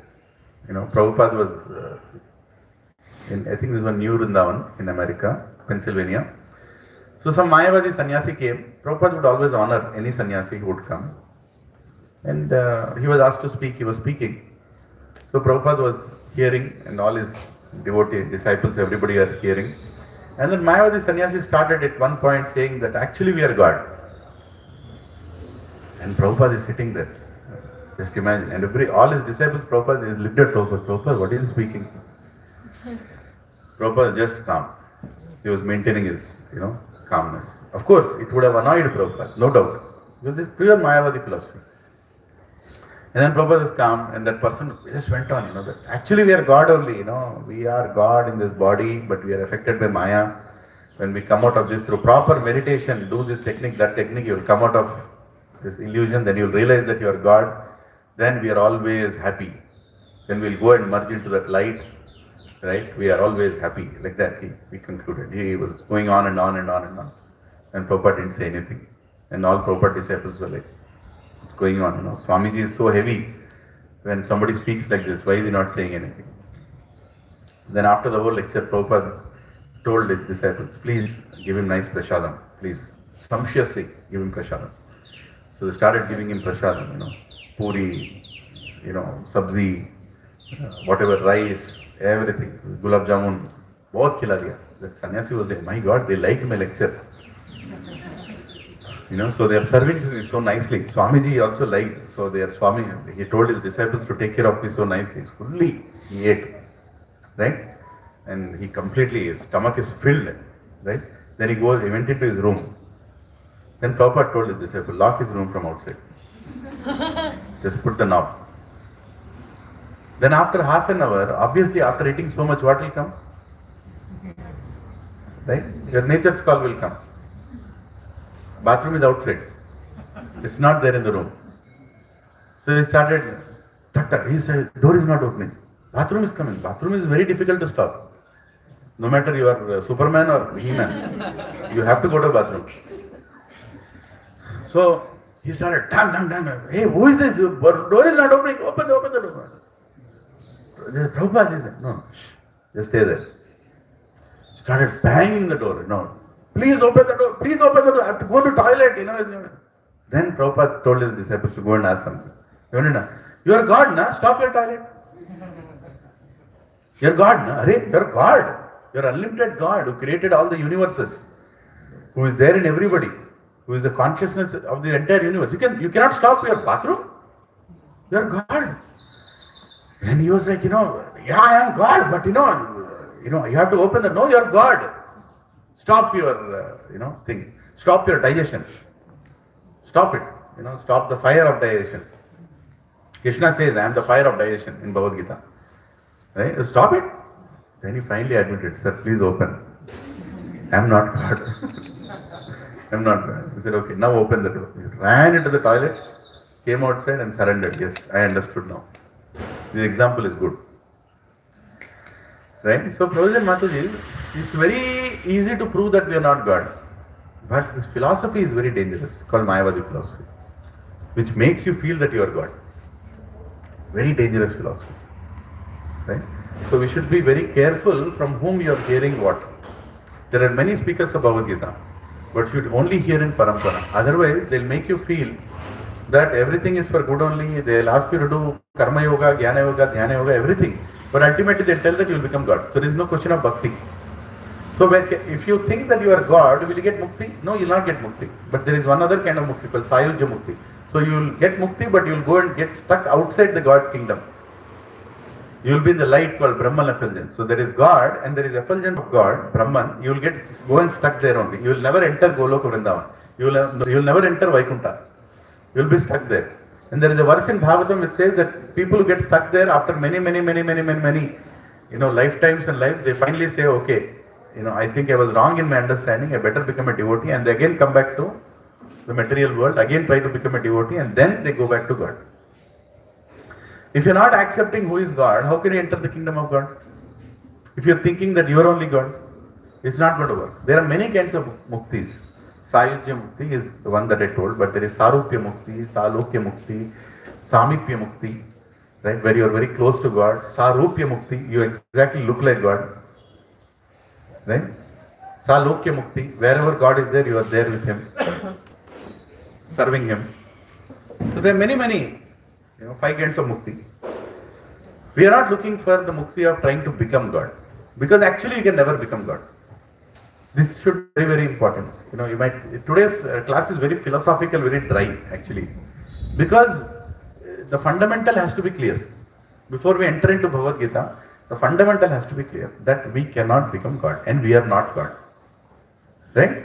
And since when are we there? Since eternal. Are there more souls being created? No. Every soul is there since the beginning, every soul will be there till the end, and first of all there is no beginning and there is no end. Right? That we should understand. So, can we all go back to Krishna? Yes, we can go back to Krishna. It doesn't mean that we have to go in a plane or we have to cross some, sky and we have to go. No, right now we can go back to Krishna. If we just accept that we are His eternal servants. Gopi Padakamalayoro Dasa Dasa Dasa Anudas. When Krishna came to Chaitanya Mahaprabhu, he told what is the meaning of a devotee. He says, I have to become a Dasa Dasa Dasa of Gopi. Because gopis are serving Radharani, Radharani is serving Krishna. We want to become the servants of that Gopi. Gopi Padakamalayoro Dasa Dasa Dasa Anudas. That is our eternal situation. That is our eternal identity. What is the eternal identity of a soul? He is always serving God. When he is serving God, he is happy. That is the reason we all also have a tendency of service. Right? We are all the time serving only, no? Even if you don't come to satsang, what are you doing? You are serving somebody in the house. A mother is serving her child. The teacher is serving his, his students. A student is serving his teacher. Right? Somebody you have to serve. Without serving, you can't exist. You can't exist alone. You have to serve somebody. If you have nobody, you will serve a dog. You will get a dog and you will take it for toilet outside. You are serving that dog. Tendency to serve is eternally imbibed in you. That is your constitutional position. That is called Sanatana Dharma. Sanatana means eternal. Duty means Dharma. What is your eternal duty? To serve. To serve is your eternal duty. That is the Sanatana Dharma of a soul. Sanatana Dharma of fire is it has to become hot. Sanatana Dharma of a sugar, it has to become sweet. Sanatana Dharma of a soul is it has to serve. As simple as that. Right? So, we should understand that we can never become God and we're always serving God. We're always serving God. The sooner you realize whom you have to serve, the sooner you'll become peaceful. The devotees who come to satsang, they realize that I have to serve God, and because God has given me a husband, I have to serve that husband also. Because God has given me a wife, I have to serve wife also. Because God has given me children, I have to serve children also. And because God has given me all these other living entities, all these other human beings and animals, I have to serve them also. So automatically when you are a Madhava Seva, you become a Manava Seva also. Not opposite. Somebody came with opposite philosophy. Manava Seva is Madhava Seva. No. Madhava Seva is Manava Seva. Not only Manava Seva. Sarve Jana Sukhino Bhavantu. When you become a devotee of Krishna, when you become a devotee of God, you not only serve people you know, you will serve everybody. Because now you are seeing a relationship between you and God. Right? You understood? Any questions on Mayavada? What is Mayavada? Who is a Mayavadi? Ego feeling is more. Huh? Mayavadi's ego feeling is more. Too much ego. I am God. Right? And why are you not God right now? Because Maya is covering you. So what is more powerful, Maya or God? Still will not admit. He'll say, no, I am only God. Right? So this is called Mayavada. Foolish philosophy. And what is the problem with Mayavada? You can never become a devotee. If you are a Mayavadi, you cannot become a devotee because you are saying that you are God. So if you are saying you are God, then what is the point in going to a temple? Because you only are sitting in your house, right? Your house itself is a temple. You think that you are God. So there is a problem there. Okay? Hare Krishna. So first few verses you have to get this basic straight in Bhagavad Gita. Next verse is very famous. You all must have heard it, but you forgot. Where you heard it? Whenever any Antim Prayanam vehicle comes, this verse is chanted. Right? Dehinosmin yatha dehe kaumaram yavaram jara tata dehantaras prapti tirasthatranam yoti. Like that the sound will come. Right? And everybody is looking at the body and like, Arey, mar gaya. But what is Krishna telling in Bhagavad Gita? Repeat after me. Dehinosmin yatha dehe kaumaram yavvanam jara tata dehantara praptir Dhiras tatranamuyati. Very important verse, right? Please repeat after me. As the embodied soul continuously passes in this body from boyhood to youth to old age, the soul similarly passes into another body at death. A sober person is not bewildered by such a change. Wow, what a verse. Krishna is saying, Dehinosmin yatha dehe kaumaram yavvanam jara. Kaumaram means what? Childhood. Small, adolescent. Yavvanam means what?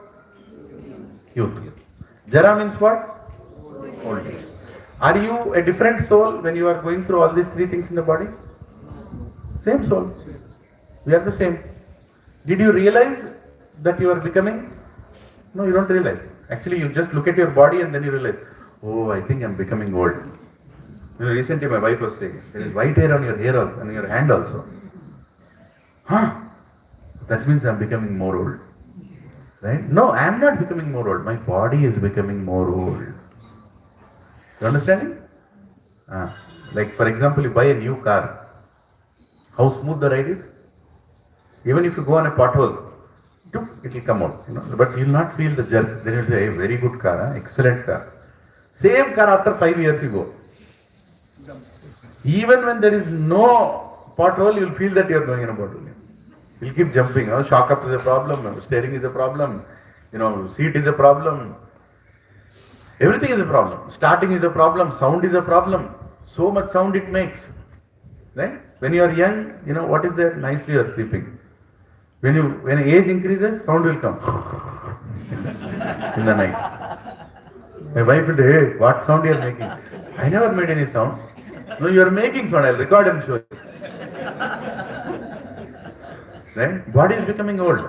Kaumaram, Yavvanam, Jara. But you are not realizing because you are the soul. Actually, you never believe that you are becoming old. You are forced to believe because of your body that you are becoming old. Soul gets up and it wants to go and do some activity. But suddenly you realize, oh my God, I have back pain. Oh my God, I don't think I can come today because I am feeling exhausted. Can soul feel exhausted? No. But body is making the soul disabled. When you are in body, you are limited. You cannot do some things. Right? So, dehinosmin yatha dehe kaumaram yavvanam jara. Tata dehantaras praptir. Now, Krishna is applying the same logic that you are there in the body, you are young, you are adolescent, you are becoming young, then you are becoming old, you are not realizing, right? You are just going. Without any effort, it is going, right? It's not like, after to become young, you go to a degree and get a certificate, and now I'm young. And then you go to take another, now I'm old. No, you're not taking any certificate. You're just becoming. It is just going like a smooth ride without even you knowing your body is changing. How many of you know that already you have changed many, many bodies in this body itself? Scientifically, it's proven. Every 7 years, all the cells die. All the cells die. The age of a cell is only 7 years. So if I am 28 years old, how many bodies have changed? 4 bodies already have changed. I am 48 years old, means what? Close to 7.5. 7 bodies already changed, 8 bodies in the process. Right? And as you keep changing the body, it becomes becoming more older and older, and obviously, the skin is changing. Right? See, you can't get a skin of a young adolescent when you are old. Accept that. Just by accepting that, 50% of the profits of this fashion industry will go down. Just by accepting that, nahi hoga re baba. I am not going to become young again. Right? When you go to a traffic light, right? What is the light when you stop? Red, right? Okay. Then green will come. Right? So when green comes, after green what will come? Orange will come. Right? Amber, orange. Then after that what will come? Red again will come. So when the green comes, you are going, you are very happy. But can you say that amber will not come? It will come. There is no question it will come. Once amber comes, then red has to come. You cannot tell that, Are Prabhu, is bar amber ke baad green aana. Will it work like that? Amber is a warning that red is going to come. Amber doesn't stay for too long. Amber doesn't stay like green. It stays only for maybe 5 seconds, 4 seconds, and then red will come. So the moment you cross naturally in your body, you cross your 40, 45, 50, that means amber has come. Amber aa gaya. Now don't think that after that green will come. I'll go to a beauty parlor and look like green. No, you're a fool. Because already amber has come. Just concentrate, focus more on yourself. Don't try to become somebody you are not. Right? It's a big anxiety, no?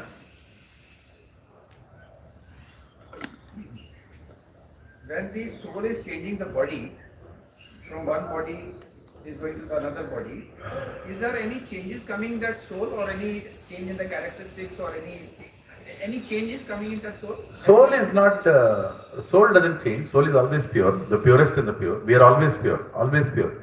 But our thoughts, our intelligence, our mind is polluted. So there are 2 bodies. Good question. So there are 2 bodies. Sthula Sharira, Sukshma Sharira. Gross body, subtle body. Gross body is this body that we have right now. What is our body made of? Panchamahabhut. Air, fire, water, earth and ether. Ether. Right? Ether means space. So our body is made of these 5 elements. That's called gross body. So when you die, what body is gone? Gross body is gone. Right? Gross body is also called as Sthula Sharira. But there is another body which has 3 things: mind, intelligence and ego. Right? Your mind, which carries all your desires. Your intelligence is all your conclusions that you derived, so far. And your ego, which makes you feel that I am this body. false ego. It's called false ego. I am this body. Ahankara. Krishna explains this whole philosophy as we go forward. When you die, your gross body is gone, but your subtle body is still there. So when it goes to the next body, it goes with the subtle body. So even though you are in the next body, your mind of the last body, your intelligence of the last body, your ego of the last body continues into that body. Your impressions, your intelligence, your experiences, your perspectives, all that go into the next body, through the subtle body. Real liberation means you also get rid of the subtle body and go back to Krishna. That is called real liberation. Right? That is why two children born to the same mother, one is afraid of water, another is not afraid of water. How is it possible? Past life. Past life what? Impression. Some intelligence you are carrying. Somebody is fearful of heights. Somebody is not fearful of heights. One day, I was living in this one apartment, normal small apartment, and there was another apartment being constructed on the opposite side, 5th floor. So before they construct the roof, they keep that planks of wood and they create all that, the platform. They create all that and then they start pouring the concrete. Right? They put all that. One fellow, he was standing on the 5th floor, he was standing on the platform of wood and he was putting one more wood. And practically on the edge of the building. He literally, if he falls, he's dead. I am in the balcony and I was standing there. I was looking at that person, I was getting scared. Hey, what is this? And he doesn't look to be scared only. He is getting phone, he is taking the phone, he is keeping the phone inside. Literally sitting on the plank that he just nailed. He just nailed the plank, he is sitting on that. 2 sticks, plank, he is sitting on that. Right? And he is putting another stick and another plank. There is nothing to support him. What is that? Now, how do you feel? Maybe last life he was a bird or something. I don't know. He might be something, that he developed a consciousness that, he can deal with heights. Or last life I might have fallen from a building and died. The moment I see height only, I get, scared. Some dizziness, stomach may, it starts rotating. Oh, what is this? I'll go outside. Like that. So, where is this change coming from? Go ask this question. I'm actually telling you, go ask this question to any scientist. Any scientist. NASA, Basa, Pusa, whatever. Go and ask this question. Why 2 children born of the same mother are carrying different impressions? Why? Ask this question to people who practice Christianity also. Because their philosophy ends at a point. They don't know this. They say this is the only birth. Right? You will burn in fire if you don't, accept Jesus. Like that they say. Even other Mohammedan philosophy also, they have some similar kind of, not totally like this, but different kind of understanding. Go and ask this question. If this is the only birth, and final birth, then why 2 children are different? Why am I different from others? They don't have an answer. Or even if they give that answer, that will be like answer just to scare you, that don't ask such kind of questions. That is the only answer they can give. But Vedas very clearly explain that this is not your first birth. And Krishna is saying, Tata dehantaras praptir dhiras tatranamuyati. Exactly like this, you will get the next body. Tata dehantara praptir. Praptir means what? Attain. You will get it. Right? So Krishna is explaining in this beautiful verse, he is saying, Dehinosmin yatha dehe kaumaram yavanam jara. Just like a soul gets a body of adolescence, a body of youth, a body of old age, in the same way it will also get another body when it dies. Like you never even felt the pain. Of course, you'll feel a little bit of pain. You'll choke, you'll die. That will be a little experience, 2 minutes of misery. But after that, you'll again get another body. Just like that you'll get. And he ends saying that, Dehinosmin yatha dehe kaumaram yara, tata yantaras prapti, dhiras tatranamuyati. He's saying a dhira, Dhira means what? An intelligent person, a sober person, a person with proper spiritual consciousness will not be confused or bewildered to hear this. Now some of us might be feeling bewildered and it is difficult to accept because we are not Dhiras. Dhira means a person who is very clear, spiritually conscious. He will not feel any fear. He will not feel any confusion. He will simply accept, clear na? Krishna, you are telling na? Like the way I am changing my body in this body, I will get another body. What is there to get confused here? Once Indra went to when Indra was fighting Vritrasura, a demon. Vritrasura was a devotee. It's a big story, I'm not getting to that. He only told Indra, you cannot defeat me. To kill me, you have to get a Narayana Astra. Go get that Narayana Astra. So he goes to this Narayana Astra. Astra has to be made by the bones of a great devotee called Dadichi. So he goes to Dadichi Muni and Indra asks, Dadichi Muni, Dandot Pranam, Hare Krishna. Yes, what do you want? I want your bones. And Dadichi Muni says, hey, what is this? Why do you want my bones? So you see, with your bones, Narayana Astra has to be made. I have been told that your bones are the perfect ingredient of that Astra. And I can kill that demon called Vritrasura. And then I can enjoy and I can get back my heavenly kingdom. And Dadichi Muni, to tease him, he says, Acha, you will take my bones, you will kill him and you will enjoy. What about me? If my bones are gone, I am gone. Right? I am dead. I have to kill myself to give my bones. Like that he jokes. And then he says, Narayana, in order for your seva, you are asking the most least thing. Anyway, this body is temporary. Anyway, one day I am going to die. At least my body is going to be used in your service. I am very grateful. And he tells, Indra, please come. Now I am available. And he just leaves his body. And he takes his bones and he defeats Vritrasura and all that pastime happens. So what is Dadichi Muni here? He is a Dhira.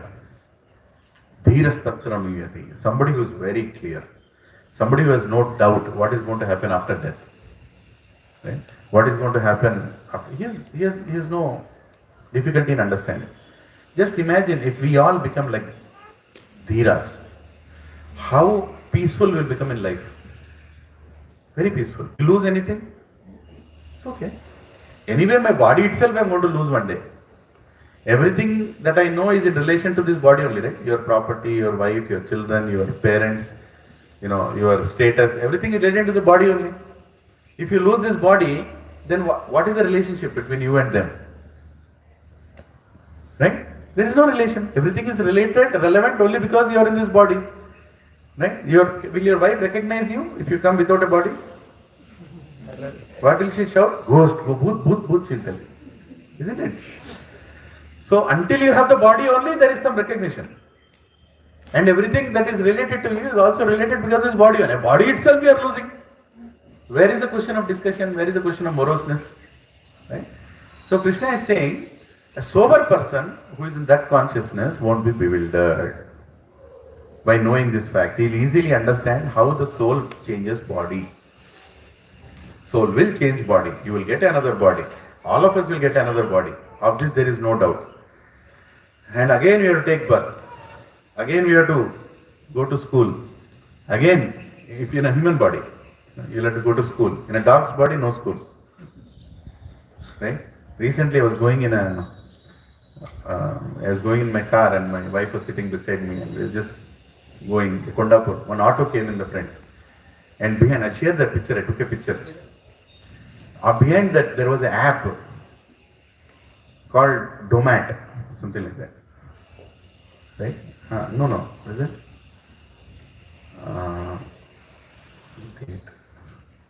Dog date, something like that. Or date dog, something like that. I forgot, it's there in my phone. I just looked at it and I was shocked and my wife started laughing. They created an app to introduce one male dog to a female dog so that they can go on date. Can you imagine? At what level your consciousness is going? Forget about I am the body or soul. You are dog conscious right now. Right? Hare Krishna. And there are people who are actually going and they feel that, they take their dog outside, and none of the other dogs are coming near it. Dog is okay, this fellow is upset. Arey, my dog, nobody is, no female dog is looking at him only. मतलब पागलपन का भी एक हद होता है, right? You know that now dogs are also becoming diabetic, you know that? Yeah, because they are eating what we are eating. Dogs are shouting, don't give me what you are eating. Oh, don't give. They say, no, eat the biscuit that I am eating, Britannia biscuit, le, kha. Britannia is good, cream biscuit, kha. Dog is like, I'll also become diabetic like you. Doesn't have a choice. Right? People are becoming dog conscious, marrying dogs, right? Complaining, about dog. Somebody, now there is a dog policy in community, you know that, right? Pet policy. Very dangerous policy. Very powerful policy. There is no human policy, there is pets policy. How to treat humans, we don't want to discuss. How to treat dogs, there has to be a policy. You don't respect my dog? What kind of a person are you? Like that. Arey, kutta hai re. Nahi. You can't call my dog as kutta. Kutta is a very disrespectful term. Call him Julie, call him... Beta and Babu also. Huh? Beta and Babu. Yeah. Some nonsense name they'll keep. And they want everybody to respect that name. And they make that a big deal. Animal activist. I'm animal. See, a devotee is anyway animal activist. We don't have to. We see a soul in everybody. Pandita Samadarshina, Krishna says. We see a soul in. We anyway take care of dogs. We anyway take care of all living beings. Even a mosquito will not kill if there is no purpose. Unless a mosquito comes to you and decides that you are its meal, then only you can kill.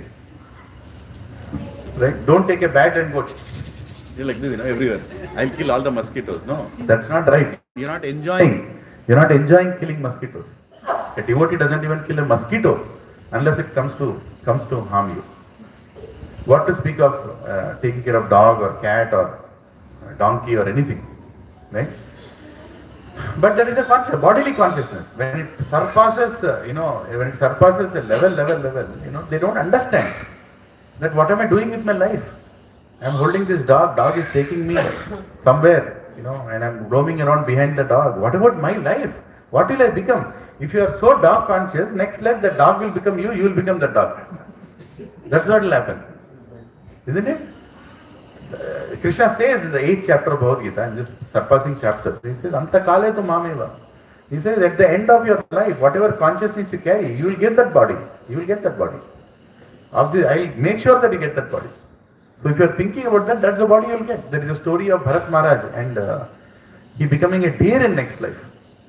Because he was thinking about a deer. He saved a deer, he was worried about the deer and he was thinking about the deer and then he became a deer in next life. Right? And then in the body of deer he is thinking, Arey, what nonsense did I do? Right? That's called story of Jada Bharata and Raghugana. It's there in 5th canto of Bhagavad. Beautiful. So, brothers and mothers, we should be very careful in our understanding. Otherwise, the next life is dependent on our consciousness right now. If we don't change our consciousness, we will get the next body. Of this, there is no doubt. Right? But what kind of body we want to get? We want to get Satchitananda body. We don't want this material body again. Janma mrityu jara vyadi dukkha doshana darshanam. That's why Krishna says, Janma karma chamay divyam evam yuva tatvatah tyaktya deham punarjanma naiti mamiti swarjuna. Hey Arjun, understand me. Understand my appearance, understand my disappearance, understand my activities. If you understand who is God, then you'll understand who are you. And when you understand who are you, then you'll not take again birth in this material body. Very simple. When you get back your spiritual consciousness, your desires are not going to be material, you will get a spiritual body. Spiritual body is you yourself. Understanding? Difficult to understand. Right? Because knowledge is so high, highest philosophy. What we are discussing in today's class is the highest philosophy, which no other scripture, no other person has spoken except Sri Krishna. Directly speaking. Of course, the same philosophy is there in many other Upanishads, some Puranas also it is there. But directly being spoken, that's why it's called Bhagavad Gita, where Bhagavan himself is telling it directly, short dose, hear it, understand, this is what it is. Right? Repeat after me. Dehinosmin yatha dehe kaumaram yavvanam jara tata dehantara praptir dhiras tatra namuhyati. Repeat after me. As the embodied soul continuously passes in this body from boyhood to youth to old age, the soul similarly passes into another body at death. A sober person is not bewildered by such a change. Now let's read the purport of Prabhupada. Since every living entity is an individual soul, each is changing his body every moment, manifesting sometimes as a child, sometimes as a youth, sometimes as an old man. Yet the same spirit soul is there and does not undergo any change. The individual soul finally changes the body at death and transmigrates to another body.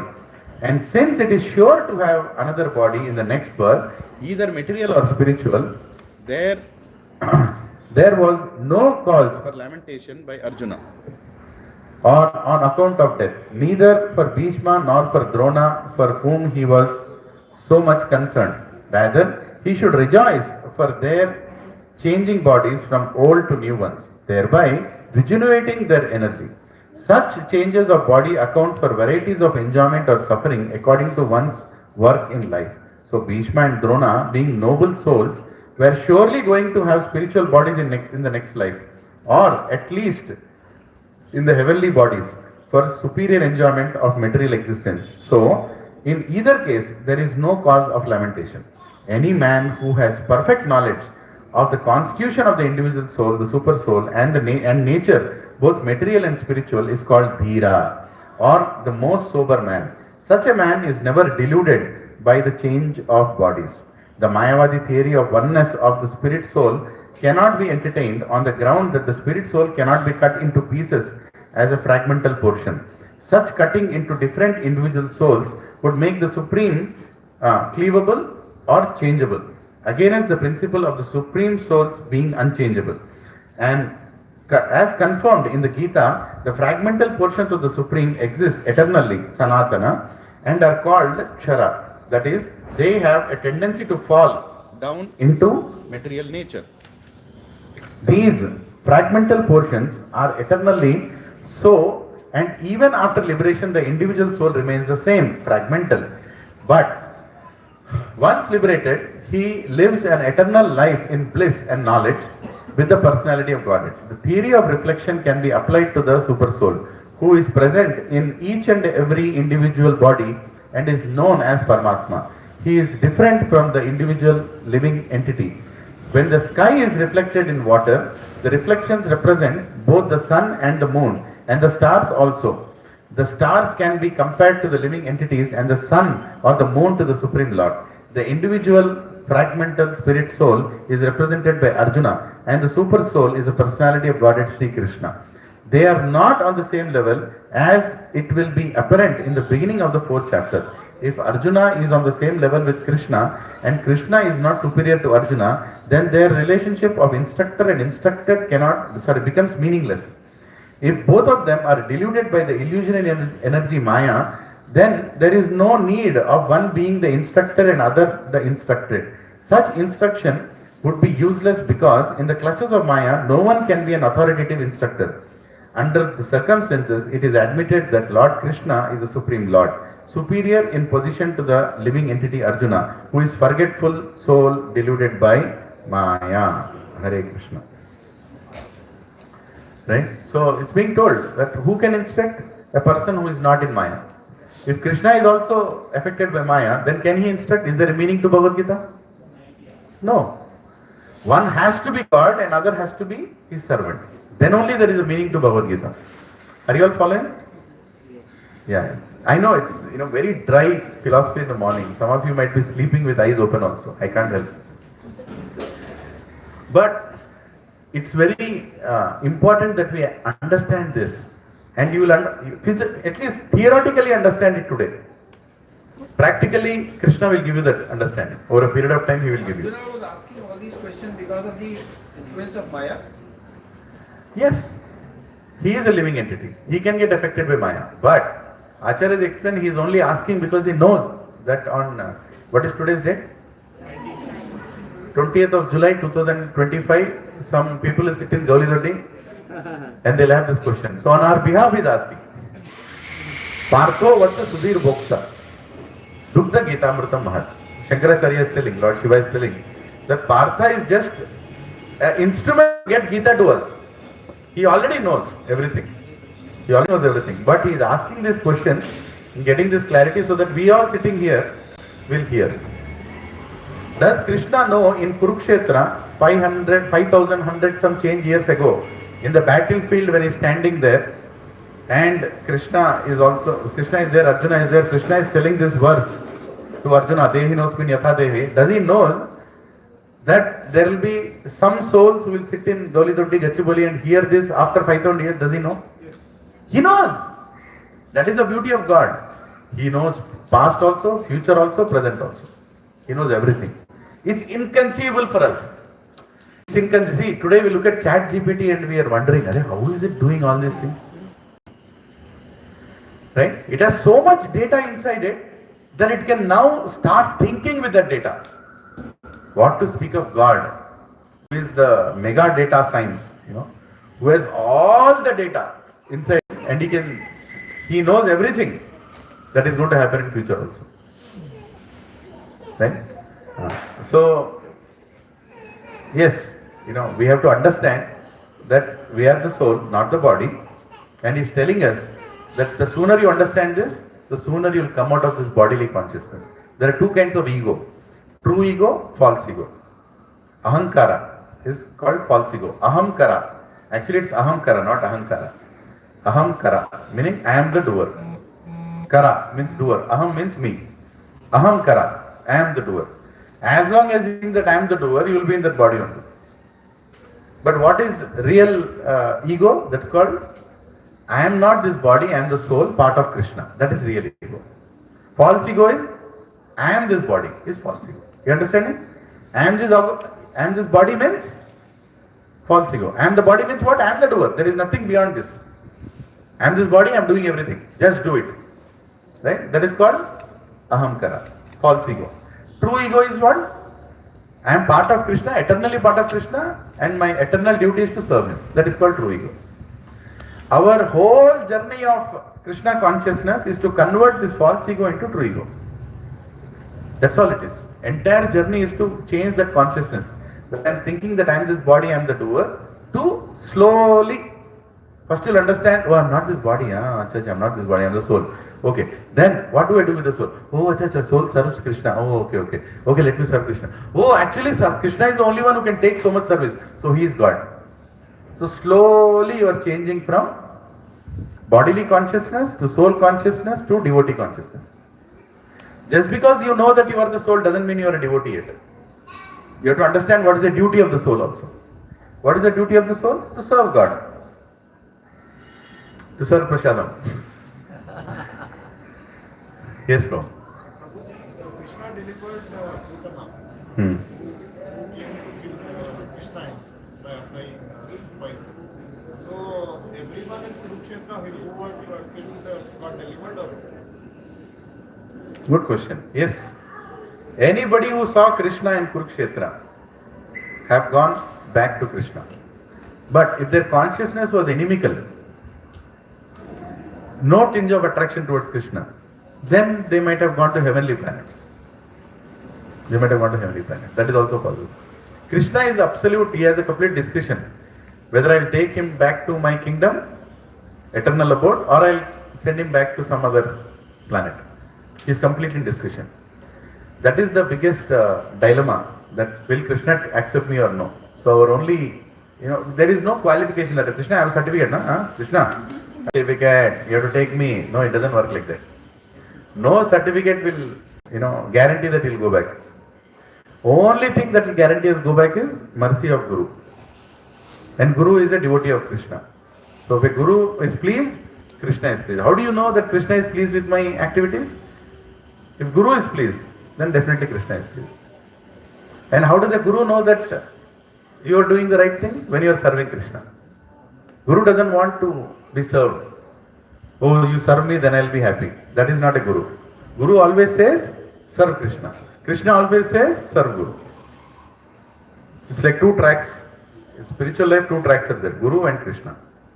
And both the tracks are needed for the train to go forward. Even if one track is gone, the train will not go. So you need to have a Guru, and the Guru has to be devotee, and Guru is always teaching how to serve Krishna. What is the primary duty of a Guru? Is to teach everybody how to serve Krishna. That's the only primary duty. Meditation, this, that, all these things can be part of it. But the goal is what? To become a devotee of Krishna. Okay? Any doubts here? No doubts? Yes, bro. Why did God at all make human beings? You could have stopped with the animal and plant kingdom. He doesn't have to come by avatars to. Hare Krishna. Prabhuji, yeah, very good question. Prabhuji is asking a question. Why did he even make human beings? Love is something that is most attractive to God. The exchange of love. There are only two things that a soul needs. Soul means even Krishna. He is a super soul. He is Paramatma, we are Atma. Soul. When I'm talking about soul, understand soul as in soul. So soul only needs two things. Whether you're a South Indian or North Indian, East or West, American or Indian, doesn't matter. It only needs two things. What are the two things? Can anybody guess? iPhone? Love, service, love. Huh? Love and service. To love somebody and to be loved by somebody. Only two things. Soul doesn't need anything more than this. What are the two things? To love somebody and to be loved by somebody. When the soul gets to these two things, he is completely satisfied. Completely satisfied.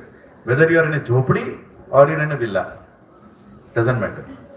Just imagine, a simple husband and wife. Wife is packing his lunch, whatever roti sabzi, according to his taste, and she is telling him, please come back home safely, I'm waiting for you. That fellow is so happy, isn't it? What else he wants? And he brings something for her when he comes back home, because she is taking care of him so nicely. And all they have is one small room, one bed and a couple of utensils. They are the richest couple. Why? Because they can love each other and be loved by each other. As compared to a big villa or a big flat, where wife tells the maid, usko bana ke uske muh pe pheko. Every morning, breakfast, go and eat. And he's going to office and she's telling, that are you the only one going to office? Everybody is going to office. Big deal you are doing. And that fellow is also thinking, Arey, what kind of wife you are? You don't know how to, respect me. You don't know whatever your waist. Look at that other lady so nicely. She is taking care of her husband. You think that house is a rich house or a poor house? Poor house. There the soul will not be happy.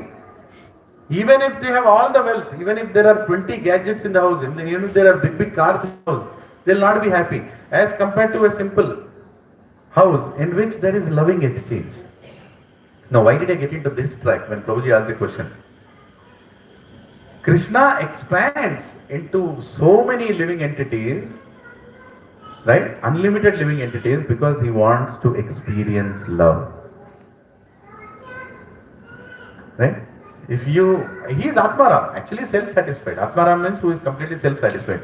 But for his own, he is Rasraj. He likes to enjoy, mellows. He likes to enjoy pastimes. He likes to have exchange, loving exchanges. So he expands into so many souls. And all these souls have the same qualities of him. They also have full free will. They will accept or they will not accept. When Krishna goes to play, say Kusti fight in Goloka Vrindavan, in Vrindavan, is going to play Kusti. you know what is kusti, right? Wrestling. Does he go like God there? No, he is just one among them. And one of his friends actually pulls Krishna and puts him upside down. And actually Krishna gets defeated, and then the friend is saying, Manch par hai, acha hua. Right? I did this. And Krishna is actually crying, hey, tomorrow I'll come and I'll defeat you. Now how will you understand this Leela? He is God. How can he be put upside down? And that fellow who put him upside down is also coming from him only. And नाटक चल रहा है क्या? कोई नाटक नहीं चल रहा है. These loving exchanges. Loving exchange. Which is what Krishna is craving for. He is serving his devotees are serving him. Both of them are serving each other. That is spiritual world. What is spiritual world? Where everybody is busy serving everybody. God is also serving his devotees. What is God doing? Serving his devotees. What are devotees doing? They are serving him. What is God doing? Loving his devotees. What are devotees doing? Loving God. So, in order to exchange loving exchanges, he expands into so many living entities. Then, because there is free will inside a living entity, because there is free will, he can choose whatever he wants to do. Krishna created you, or Krishna, you're part of Krishna. It's not like he creates and he keeps there. He just expands. He's part of you. You're part of him. But then, you have a free will. You have a free will. With that free will, one day you can choose, why to serve Krishna? Why everybody is serving Krishna? Why not everybody serve me? You can think like, nobody stops you from thinking like that. And Krishna also doesn't stop you from thinking like that. Huh? Really? You want to be like me? You want to do like activities that I do?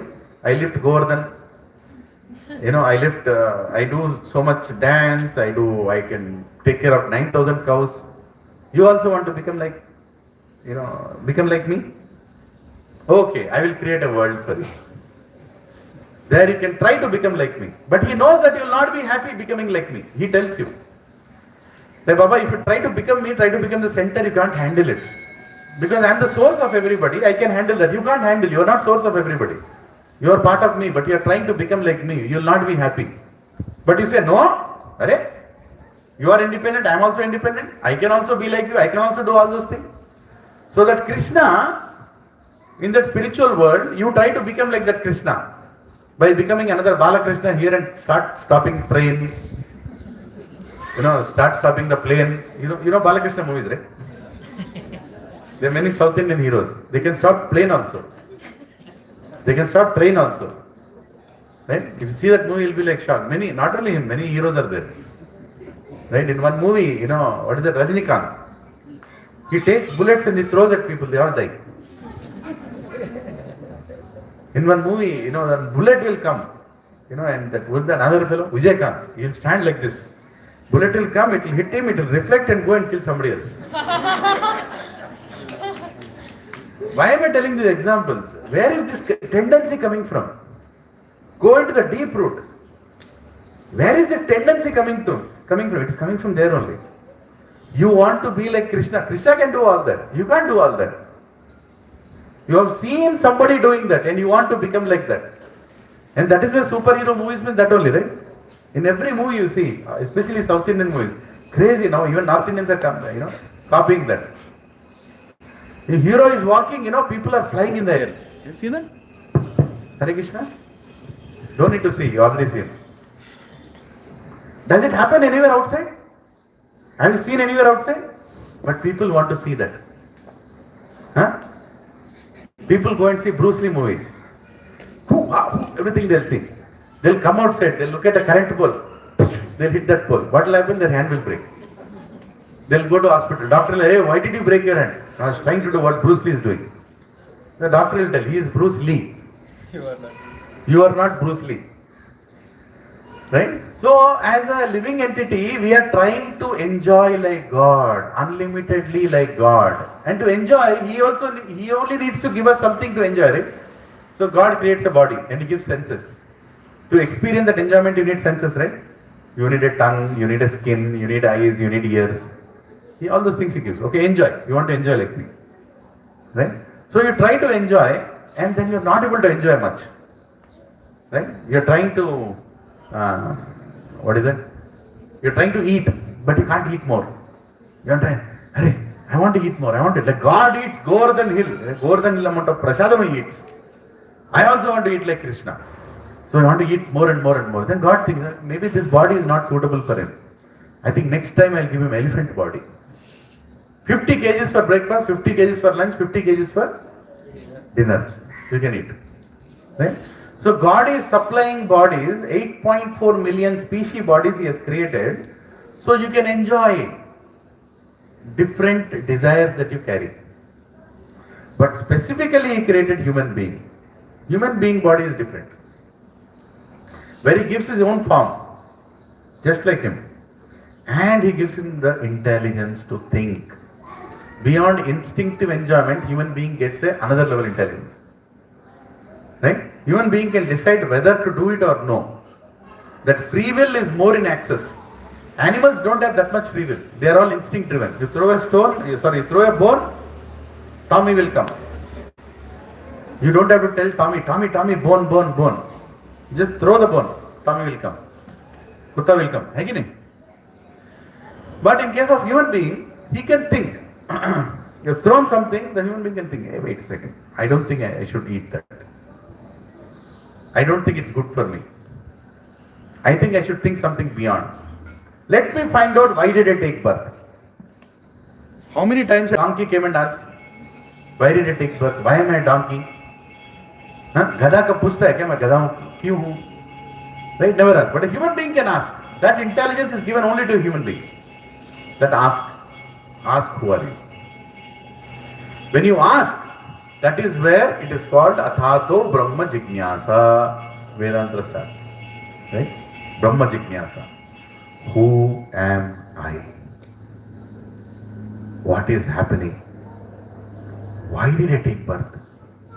Prabhuji, we have to go to that place, Prabhuji. Please finish your lecture. You have to go in the car, Prabhuji. Then we have to go to this, Prabhuji. Eat, Prabhuji. Tomorrow office, Prabhuji. Hey, wait. Who am I? Prabhuji, your son admission school, principal called you, Prabhuji. You have to go there, Prabhuji. He got less marks, Prabhuji. There is a strike also. He might be removed from the school, Prabhuji. Prabhuji, what will happen to your son? His education, Prabhuji. I don't know where he's going. Wait a second. Who am I? Who am I? Fundamental question, right? But we forget to ask that question. Because there's so much in Maya. There's so much figuring around. There's so much engrossed in daily activities. And when you take a human form of body, that intelligence Krishna has given you, you don't utilize that intelligence, then Krishna will also think, why to give this branded body? That fellow wants to protect his children, all the time he's thinking of protection. Let me make him a snake. Let him go and protect his eggs. Or let me make him a pig with 20 children. Right? According to your desire, you are given a body. But human body is not that. Human body is not meant for that. In human body also, if you are only focusing, enjoying our senses, then Krishna will also think, maybe he needs a body in which he can enjoy more senses. Right? I like to travel. I wish I had many legs and many hands to travel. What will you become? You will become centipede in next life. You know what is centipede, right? 50 legs, 50 hands, all that will go. Go, travel. Oh, I want to see the world. You'll become an eagle in next life.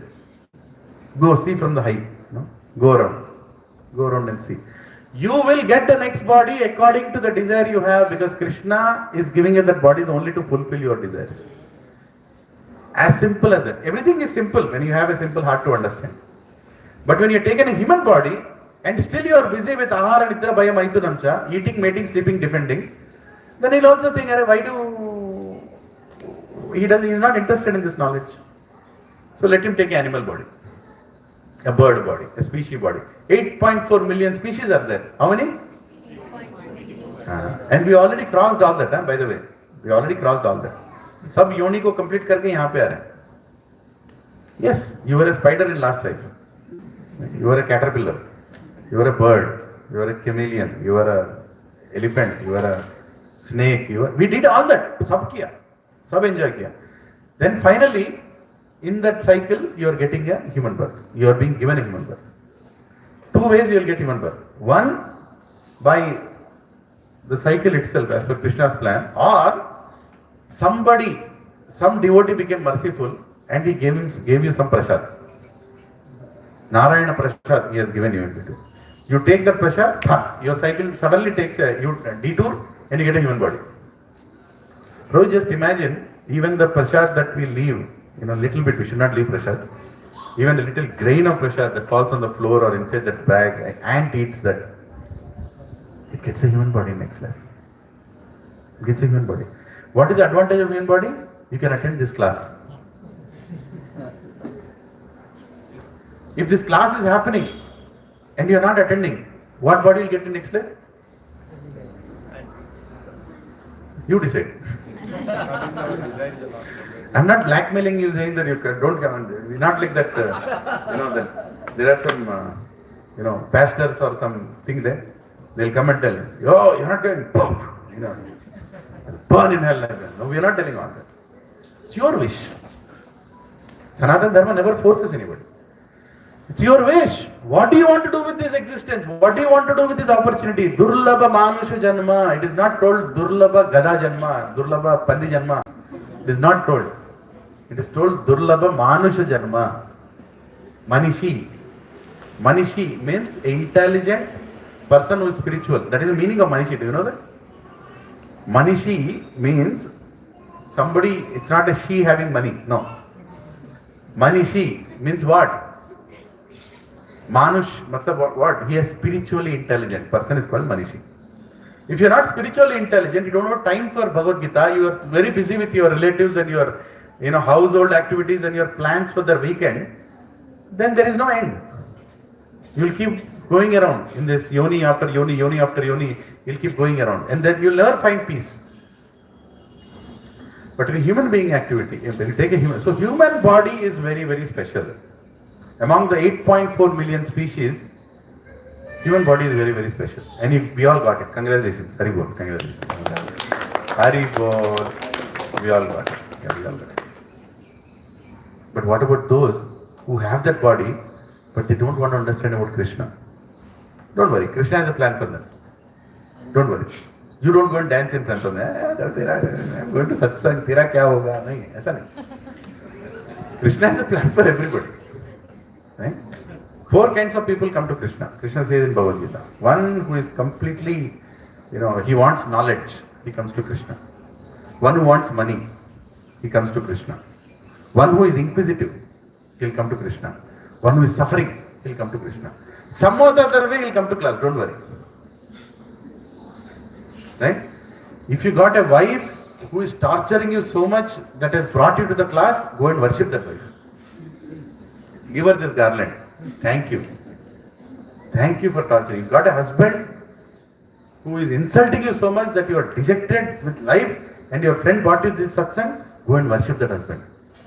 Because of that husband you came here. No? He is playing the role that you are supposed to. He is playing the role for Krishna. I am not saying there is a license to go and torture others. But understand, goal of life is what? To come to Bhagavad Gita class and understand what is Bhagavad Gita. Who am I? Who am I? I am the soul. I am the soul. Today we understood. I am the soul. I am part of Krishna. Is that right? Huh? That is called real understanding. Text 14. Matras parshastu kaunteya. Come on, loud. Matras parshastu kaunteya. Sitoshna sukha dukkada. Agama apaino anityas. Tam stitikshava bharata. O son of Kunti, the non-permanent appearance of happiness and distress and their disappearance in due course are like the appearance and disappearance of winter and summer seasons. They arise from sense perception. O scion of Bharata, and one must learn to tolerate them without being disturbed. So first Krishna told that you are the soul, changing bodies. And when you are in this body also, whatever problems that you are facing, don't worry. Don't worry. They will come. They will come. See, rain is happening. If you go in the rain, won't you get wet? Huh? Have you seen anybody who goes into the rain? I'm getting wet, I'm getting wet. Come this side. Now, why are you getting wet? You only went into the rain. You only came into this material world. Why are you complaining? Oh, so much injustice, so many people are mistreating me. Oh, nobody loves me. I am so special. Right? So you went to the material world. What is the problem with material world? Everybody wants to become God. Everybody wants to become God. Can you be in a place where everybody is trying to become God? Impossible, na? If a house has two husbands, can they live together? One has to be a wife, one has to be a husband. If a house has two wives, can that house live together? No. Right? If everybody is parent in the house, can that house be in peace? No. There is a parent, there is a child. If everybody is like a children in the house, can you imagine the house? What will happen to the house? Right? So Prabhuji and Mataji should understand that we have been given a body and consciousness to play a certain role. The biggest problem is when we say that we are all same. We are all same. No, you are not same. You are same soul, but you are not the same body. Understand this. Fundamental thing, Prabhuji and Mataji, please.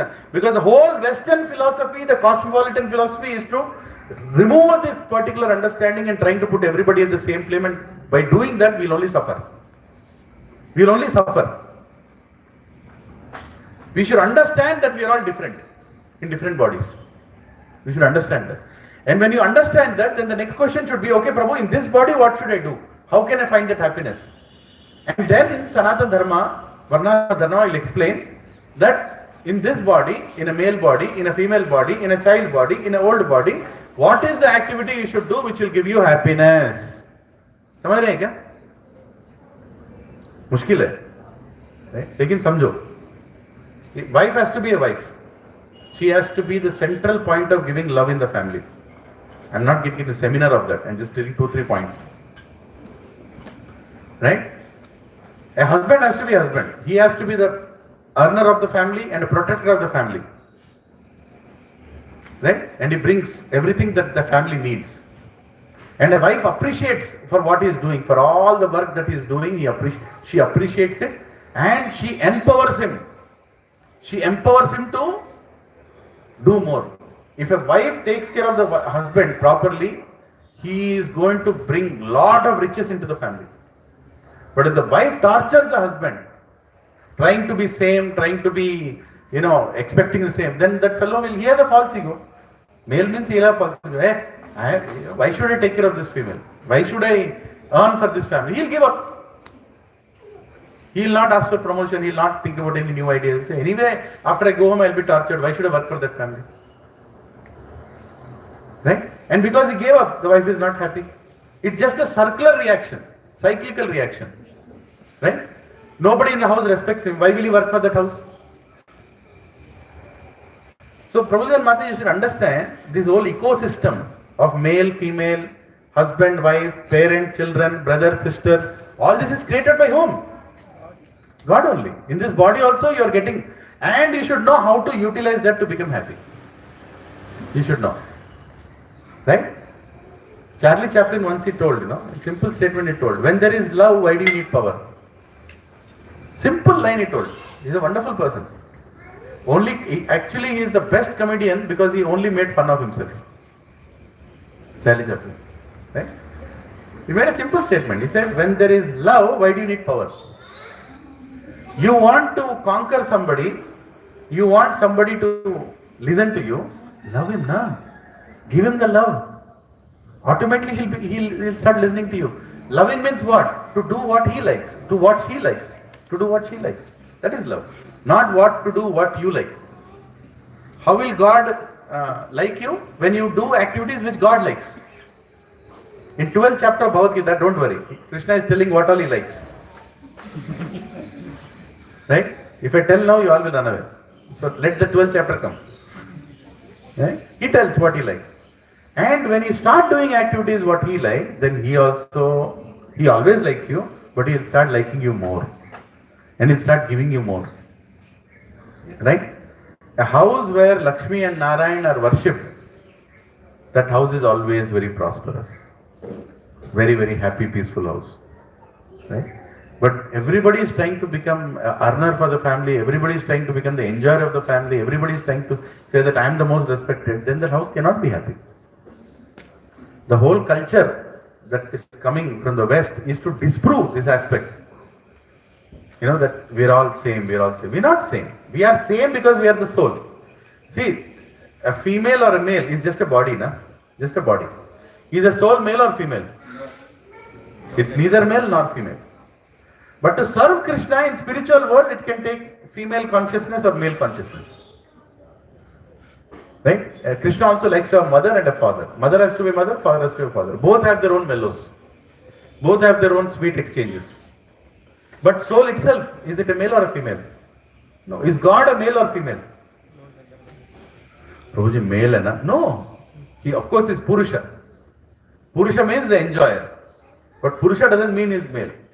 Purusha means the enjoyer. And there is somebody who is enjoyed. Radharani is enjoyed. And she is enjoyed, so much she is enjoyed that she enjoys more than God. How do you understand this? A servant in spiritual world is enjoying more than God himself.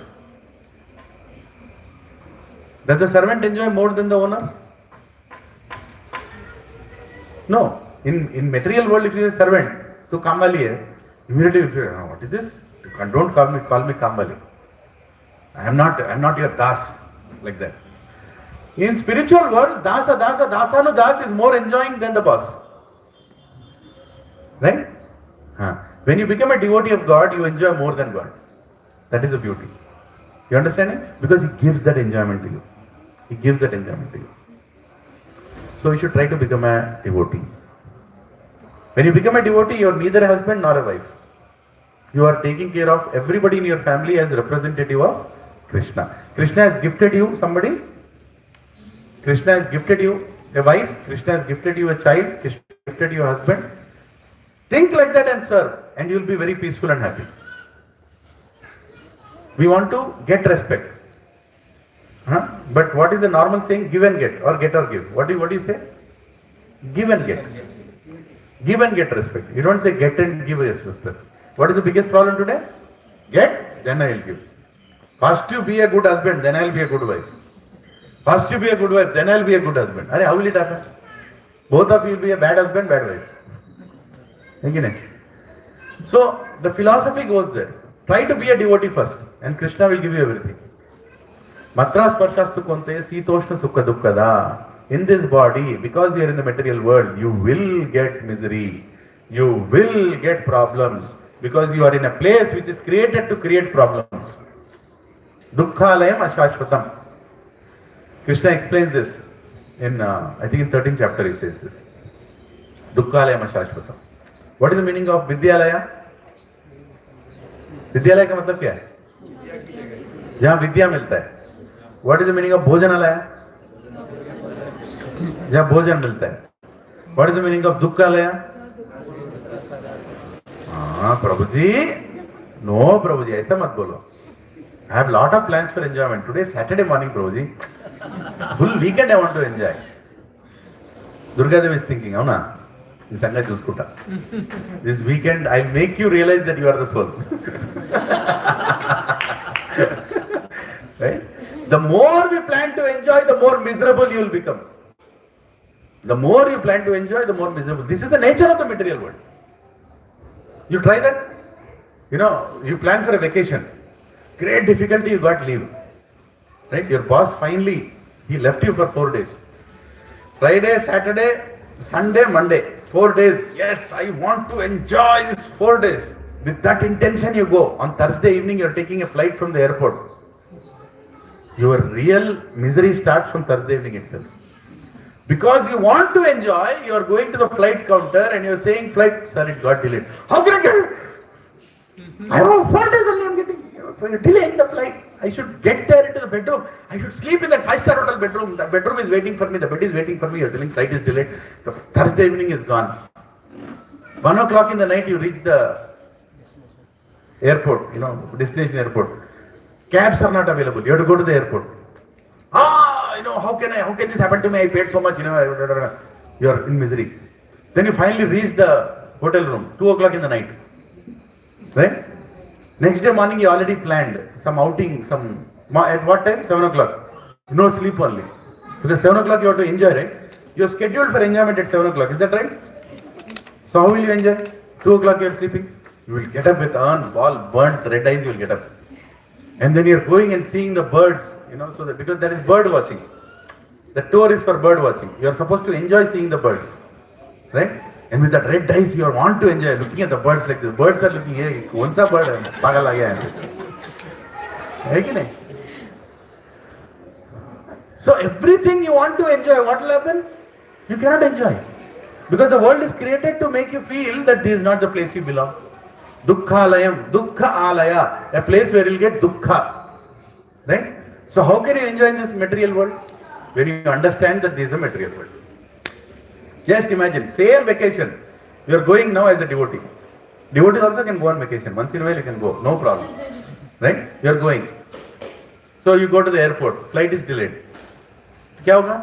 What is the understanding? Immediately, sir, flight is delayed. Usko malum hai, dukkha hai. That's right. Sir, you are not angry. What is there to be angry? Hari bol. I have some time for chanting. I can hear lecture also. Or you can play today's lecture recording that I am telling. Prabhuji told na, dukkha hai. Right? When you know that there is trouble, can the trouble you? No, it's already trouble. Right? Trouble is in trouble. What I say? Trouble is in trouble. Right? Doesn't mean you are a sadist to behave like that. No, you know that there is a problem. Right?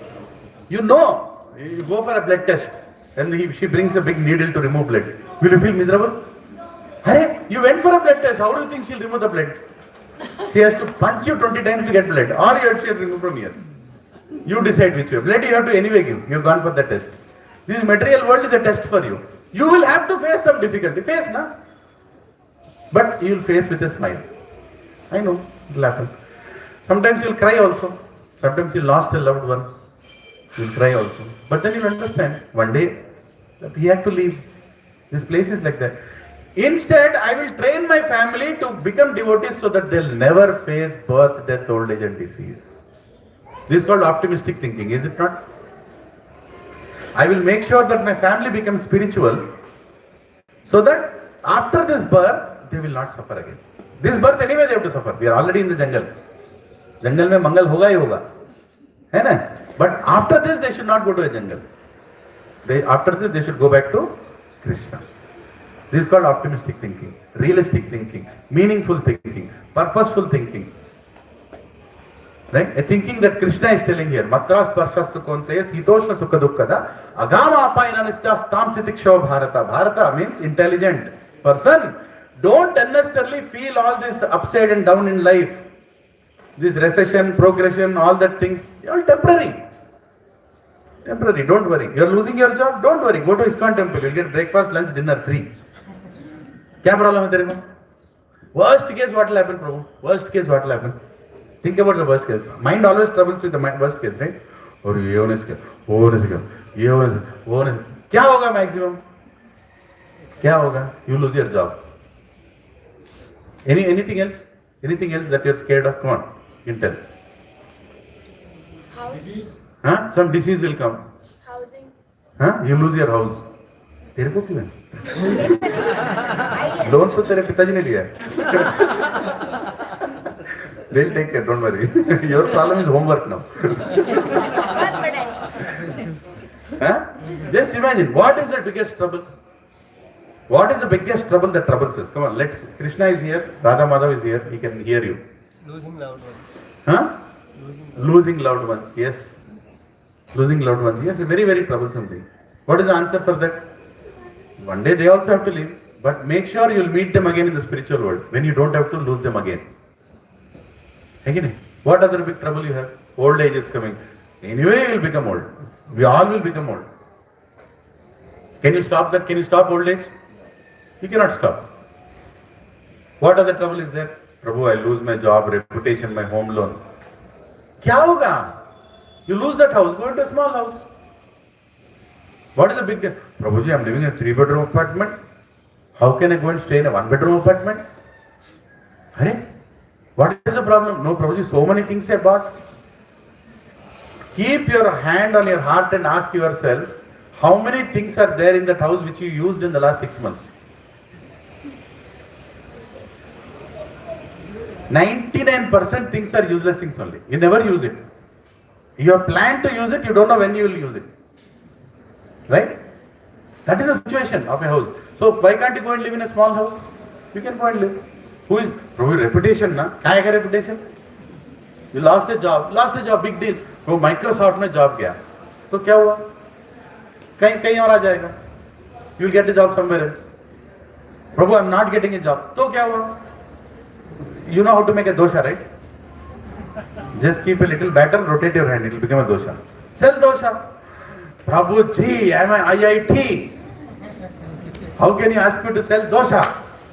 Hey, what is the problem in selling dosha? You want to eat dosha, no? You like eating dosha? Make a dosha. Make some living. No. Right? So you are creating so many barriers where you are thinking that your enjoyment is limited and this and that. But if you understand, everything is temporary here. Everything is temporary. Dukkhalaya, ashashvata. Nothing is permanent. Right? People are thinking, oh Prabhu, in that building, 30th floor, my house is there.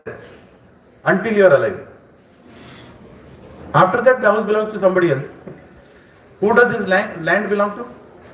Prabhuji, this land right now we are sitting here in this clubhouse. Here we are sitting. Who does this land belong to? My home, Krishe. Before this, there is one person, Ramchandra Reddy. He had some land here. One of the landlord who gave land to my home. There were 5-6 landlords. I know his name, so I am telling. So Ramchandra Reddy's land was this was. He gave it to my home, built this apartment.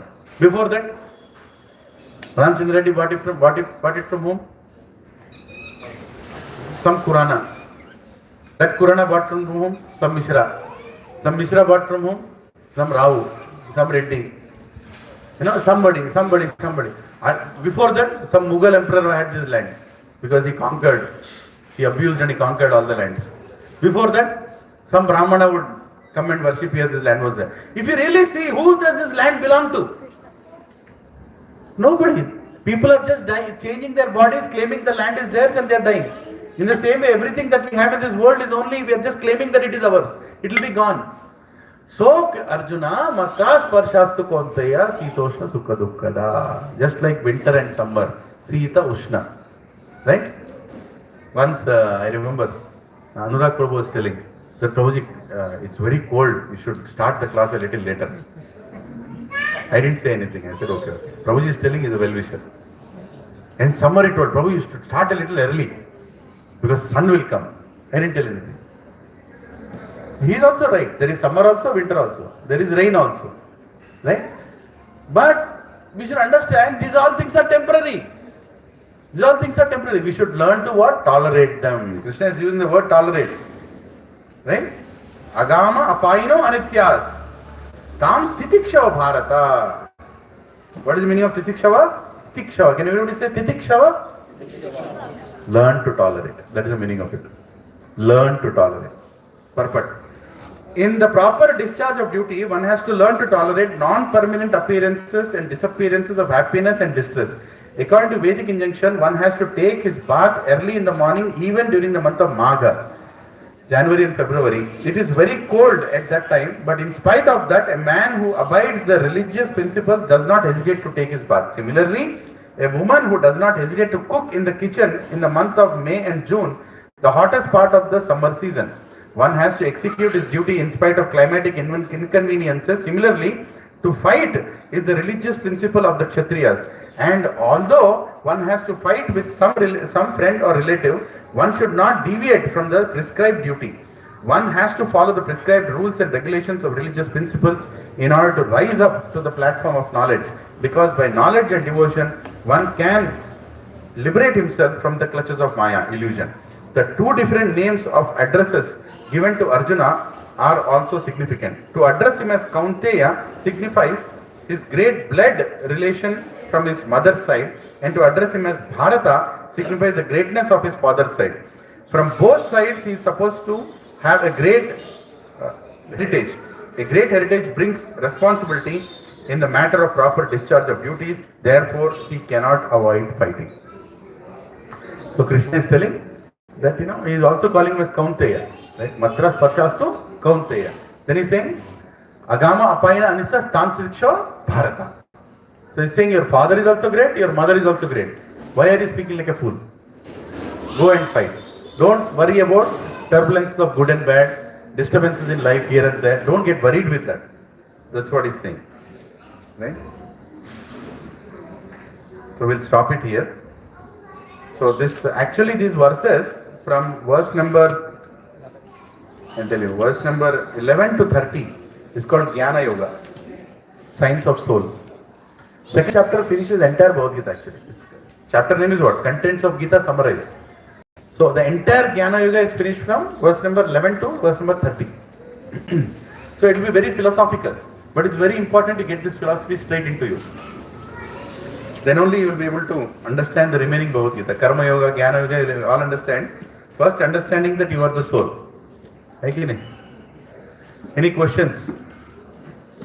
What is in Prasadam today? Even I don't know this time. I told him just send it. Yes, bro. We have two questions. Yeah. First question is related to Mahamantra. Hare Krishna. Prabhuji has questions. Let us hear. Yeah.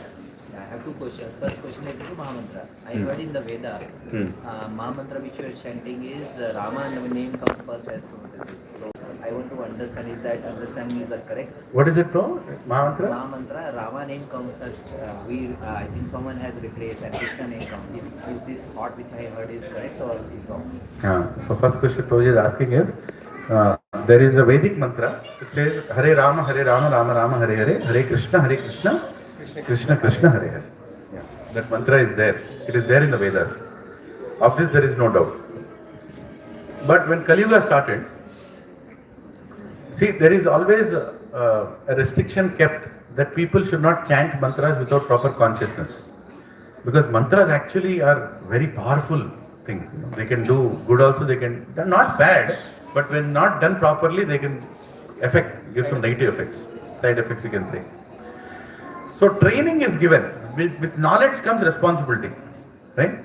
Just imagine if I go and teach how to make a bomb in Mushirabad jail. What will happen? Is it a good activity? I am giving knowledge, na? I can go and tell all the jail vasis, please come here. I am going to teach you how to make a bomb today. All of them, please tell, we'll blast here only. So, with knowledge comes responsibility. So, in Vedic tradition, knowledge is not given unless there is proper responsibility. Right?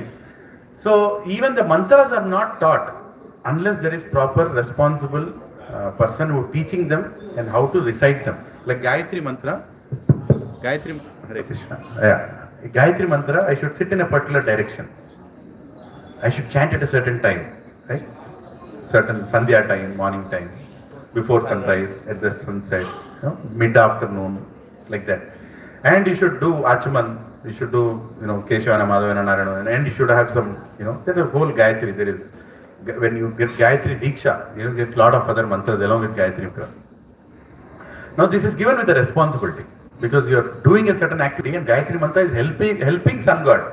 Actually there is a whole explanation, that some Rakshasas are behind sun god to stop him from rotating, and you are helping and Brahmanas are chanting mantras to diminish the power of the Rakshasas, and when you become a Brahman, you chant the Gayatri mantra to help those Rakshasas go away, so sun rotates properly. The whole science behind it. So Gayatri mantra is given with the responsibility. Not everybody and anybody should chant Gayatri, and not in an improper place, in an improper way, right? All the things are there. But Kali Yuga means full of faults only. Kalir dosha nidhe rajan asti heko mahan guna kirtana deva krishnasya Mukta Sangha Samachara. There is a beautiful shloka in Bhagavatam which says that Kaler Dosha Nidhe Rajan. Kali Yuga means full of faults. Full of faults. You cannot find any place where there is no faults. Even, you are serving prasadam, somebody is eating with left hand. Hey, you have been given right hand. There also fault. You are serving prasadam also, there is some fault. You are touching the utensil should never touch the plate when you are serving. It should fall from the top only. Engil gavatu. Jhuta nahi hona chahiye. So, but still you see sometimes, but try to make sure that you're not. So, Kali Yuga is filled with faults. So, in such a place where it is filled with faults in Kali Yuga, where can you establish the perfect dharma? So, Krishna knows that in Kali Yuga people will become like that. So, he is saying, Kaler Dosha Nidhe Rajan, repeat after me. Kaler Dosha Nidhe Rajan, Asti He Eva Mahan Guna, Kirtana Deva Krishnasya, Mukta Sangha Samachara. In this age of full of faults, all you can do is just do Kirtan of Krishna, it will relieve you from all kinds of problems. So when Kali Yuga started, this mantra is there, Hare Rama, Hare Rama, Rama Rama, Hare Hare, Hare Krishna, Krishna Krishna, Hare Hare, and that mantra is absolutely powerful even now, and it will ever be. This is same names of God, right? Om Namo Bhagavate Vasudevaya, that also is names of God. Om Shriman Narayanaya Namaha, that is also names of God, right? When Chaitanya Mahaprabhu came here, who is Swayam Krishna himself, and he wanted to establish the Yuga Dharma, he saw that Brahmanas are restricting people from chanting names of God. He is saying these are Vedic mantras, you cannot chant. There is a problem. Even Brahmana Kula, it got a little deviated from the essence of Vedas. It became more ritualistic. You can't do this. Then God, he can change anything. Dharmeti sakshat bhagavat pranitam. Dharma is created by Bhagavan only.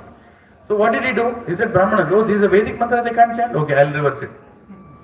Hare Krishna, Krishna Krishna, Hare Hare, Hare Rama, Ram Hare. Then Brahmana is looking at you. What did he just do?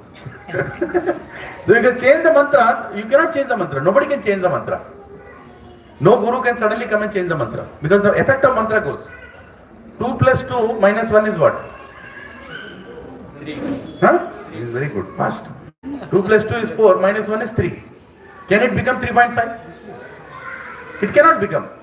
Unless you make 2 plus 2 minus 0.5, then only it becomes 3.5. The moment you change 1 into 0.5, the result also changes. Is that true? In the same way, the moment you change the mantra, the result also changes. But Krishna, because it's Kirtana Deva Krishnasya, he made sure that everybody can chant by reversing the mantra. There is no problem if you chant Hare Krishna, Krishna Krishna, Hare Hare, Hare Ram, Ram Ram, Hare Ram, Hare Ram, Ram Ram, Hare Hare, or Hare Ram, Ram Ram, Hare Hare, Hare Krishna, Krishna Krishna, Hare Hare. Or reverse, Hare Krishna, Krishna, Hare Hare, Hare Ram, Ram Ram, Hare Hare. As long as you are chanting Rama and Krishna. Same thing, is it? It's reverse. But in Kali Yuga, he made it more accessible to everybody to deal with that situation. And why are we all chanting Hare Krishna, Krishna Krishna, Hare Hare, Ram Ram, Hare Hare? Because Chaitanya Mahaprabhu himself is God and himself chanted and showed it to us. Do this. So if somebody else is chanting Hare Rama, Ram Rama, Hare Hare, will you go and tell him, no, chant? No, no need to. He is chanting already holy names. Hare Nama, Nameva Kevalam, Kalau Nasteva Gatrinya. In this age of Kali Yuga, chant the holy name, chant the holy name, chant the holy names. They are all holy names. Anni Bhavantur Namale. If somebody chanting Om Shriman Narayana Nama, very good. If somebody chanting Om Namo Bhagavate Vasudeva, very good. Somebody chanting Vishnu Sahasranama, very good. Somebody chanting Hare Krishna Mantra, very good. But we are followers in the lineage of Chaitanya Mahaprabhu, so we are saying chant Hare Krishna Mantra. That's the only difference. Did I answer your question? Yes. Very good. Yeah. What is the second question? Second question is, during this Mahabharata, I think Duryodhana is the most luckiest person if you see that, because he is connecting Krishna every day. But why consciousness of Krishna not come to his heart actually? Hare Krishna. Prabhuji is asking very difficult questions just before Prasad. So he is asking, Punit Prabhu is saying that, Duryodhana also was seeing Krishna every day in the battlefield. Arjuna also seeing Krishna in the battlefield. Why his consciousness is not changing? Prabhu, that is the beauty of Abhijna Swarat. Abhijna Swarat means totally independent quality that Krishna has, he gave to all the Atmas also. All of us also he gave that will. That you are totally independent to do whatever you want to do. I will not force you even a little. And according to how you approach me, ye yathamam prapadyante tam stateva bhajami. He says in Bhagavad Gita that according to the consciousness you approach me, I reveal myself to you accordingly. Right? So Arjuna is approaching Krishna as a guru. So he is revealing Bhagavad Gita and his form, Virat Roop, everything is giving. But the same Krishna, if you approach as an enemy, he'll never reveal his sweet side to you. He'll keep it like that only. So Duryodhana, even though he's seeing Krishna every day, his consciousness is not to pray Krishna. His consciousness is to destroy Pandavas. And when you are an enemy of his devotees, he can never be your well-wisher or he can never show you, his sweet side. So Krishna is not revealing himself. A lot of people, when you call them to satsang, they'll not come. Or sometimes they come also, they're not satisfied, they stop coming. Why? Because their intention of coming was not pure enough.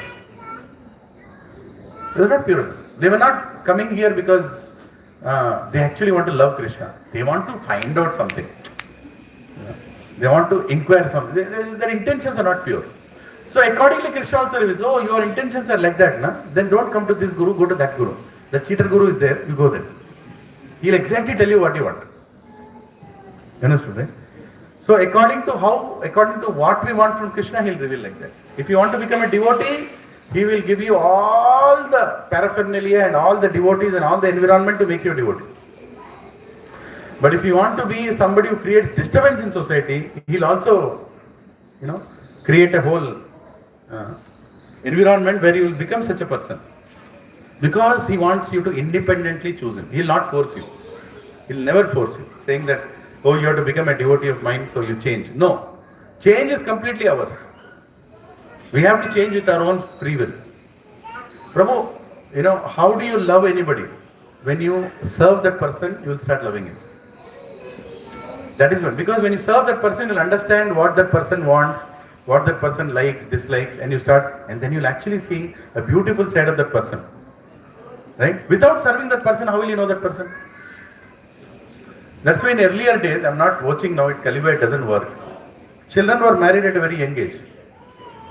And they were taught service. Whole family is teaching each other service. Her mother-in-law is not mother-in-law, like mother only. Her daughter-in-law is not like daughter-in-law, daughter only. Her son is not like son-in-law, he is like son only. Everybody are serving each other and they are growing in an environment, and she is recognizing that person who is married to her as the person who is, she is recognizing his tastes and his likes and dislikes from a young age, and he is also seeing her, right? And they both are actually respecting each other, they are growing up in servitude attitude, and one day when they are ready, then they are declared, they are declared as husband and wife, but they start to procreate to have children. And just imagine that consciousness just continues. You are not seeing him as a body. In a young age, every boy looks good, every girl also looks good. After you cross 30, some new varieties come out. Agree? Then you are trying to choose, hey, he is not good looking, he is good looking. But just imagine when you are getting married at such a young age, you are not looking at a bodily platform anymore. You are looking at a person inside that person. So the marriage lasts for a long time without any problem, and they never leave each other. They always see how my father and mother served each other, how I have to serve my wife and husband, right? You have to, in the consciousness, all properly tuned to reach to a point where your goal of life is not bodily consciousness, it is more of divine consciousness, right? So your upbringing, your consciousness from the beginning matters a lot. What was your question? How Duryodhana not able to... Yeah. Why is Duryodhana? Because his upbringing is like that. He never saw Krishna as God. And he is envious. So he cannot see God as the way he is. But Arjuna, Kunti, she was always a devotee of Krishna. They always heard the Leelas of Krishna. They always devotees. So they always saw Krishna like that. So Prabhuji and Matajis, we are fortunate that we are being given an opportunity, at least in this life, to love Krishna and come out of this place. Right? But we should take advantage of it. And all of you are so nicely taking advantage of it. You're coming here, tolerating me. long classes. Khatam karo na, bas ho gaya. I asked one person, what is the best verse you liked in the class? He said, your last verse. I understood, okay. That is what it means. Prabhuji, one question. Yes. Who will get punishment according to Garuda Purana? Who will get? Soul or the body? Who will get punishment as per Garuda Purana? Prabhu, you can never punish a soul because we'll read that in the future. You cannot punish a soul. Soul doesn't experience. But when the soul, materialistic consciousness, then the soul also suffers. Soul also, because Garuda Purana says what all a soul has to go through in a body. In a what is that body? Preta Sharira. After this Stula Sharira, you get a Preta Sharira, where you can suffer more. You see, if they put me in refined oil, I'll be gone in half an hour. Not half an hour, maybe 10 minutes. Right? But a Preta Sharira, I can be burnt for 20 days also. Experiencing the same pain. So to get more pain, you are given a body that can give you more pain. You can experience more pain without dying. That's called Preta Sharira. It's a different subject. But, soul also suffers. Soul suffers because you are accepting yourself as a body. And when you are in a body, pain is inevitable. No? Pain will come. You can tell, Prabhu, you are telling you are not the body. I'll put a needle inside your hand now. Obviously, I'll shout because the needle is going inside my hand only. Right? It is touching the bone, it will create pain.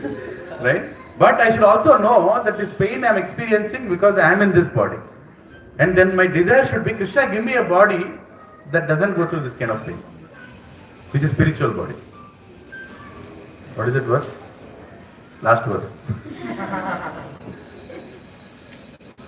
Nainam chandanti shastrani, nainam dahati pavakah, na klejayanti atlo, na shoshayati marutah.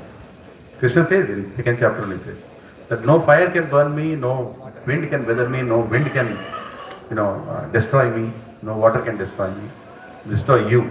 That is the soul. Right? So when we understand that, there is no Garuda Purana. Even Yamaraj can't do anything when you know that you are the soul. When you accept that you are the soul. Yeah. Hare Krishna. Yes. Most celebrated kirtan is Narsingha Kirtan, because after this Mahaprasad is going to start. Very well, start.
Jai Jagadish Hare जय जगदीश हरे, जय जगदीश हरे।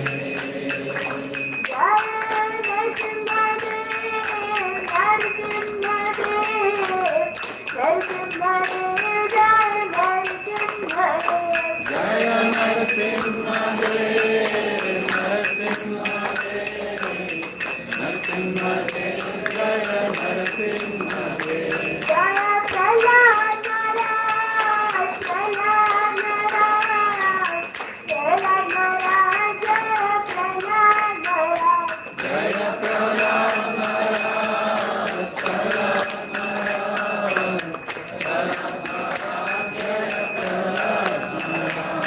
जय जय प्रभुपाद, प्रभुपाद, प्रभुपाद, जय जय प्रभुपाद। जय जय प्रभुपाद, प्रभुपाद, प्रभुपाद, जय जय प्रभुपाद। जय जय गुरुदेव, गुरुदेव, गुरुदेव, जय जय गुरुदेव।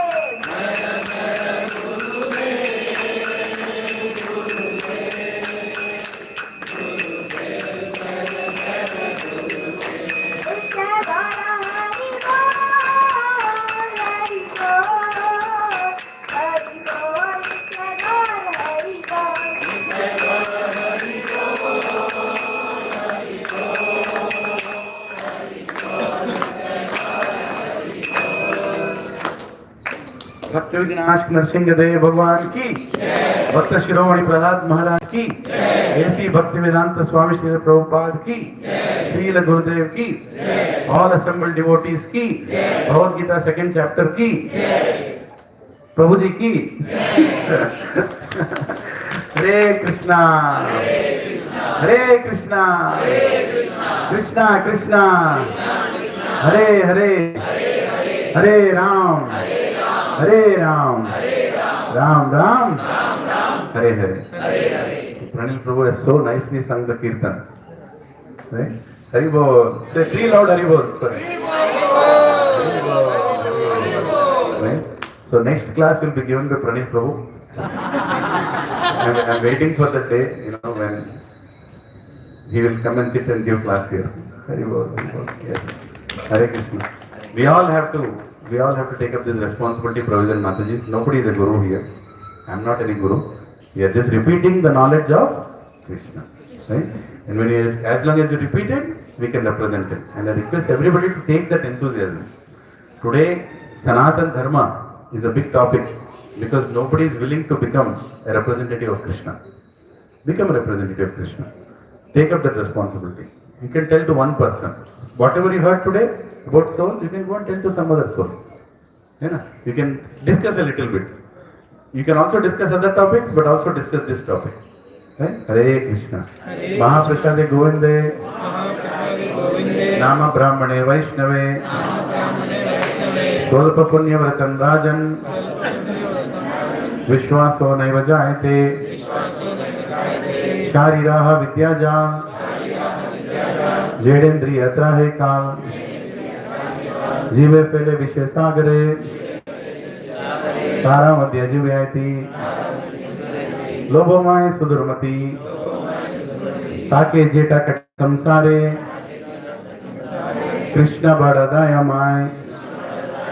Puri Vare Jivha Jai. Saha Prasad Anadilo Bhai.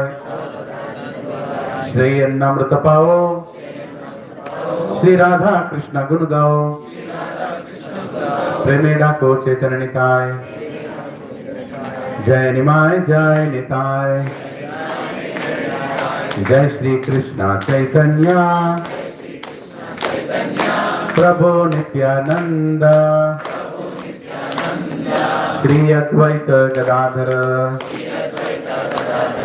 Shri Vasadi Gaur Bhakta Vrinda. Hare Krishna, Hare Krishna, Krishna Krishna, Hare Hare, Hare Ram, Hare Ram, Ram Ram Hare Hare Shri Shri Radha Madhav पंच तत्व लक्ष्मी नरसिंह स्वामी प्रहलाद महाराज गुरु तत्व प्रसादम की जय। हरि बोल। हरे कृष्ण। हरि बोल, हरि बोल। Please honour prasadam. हरे कृष्ण।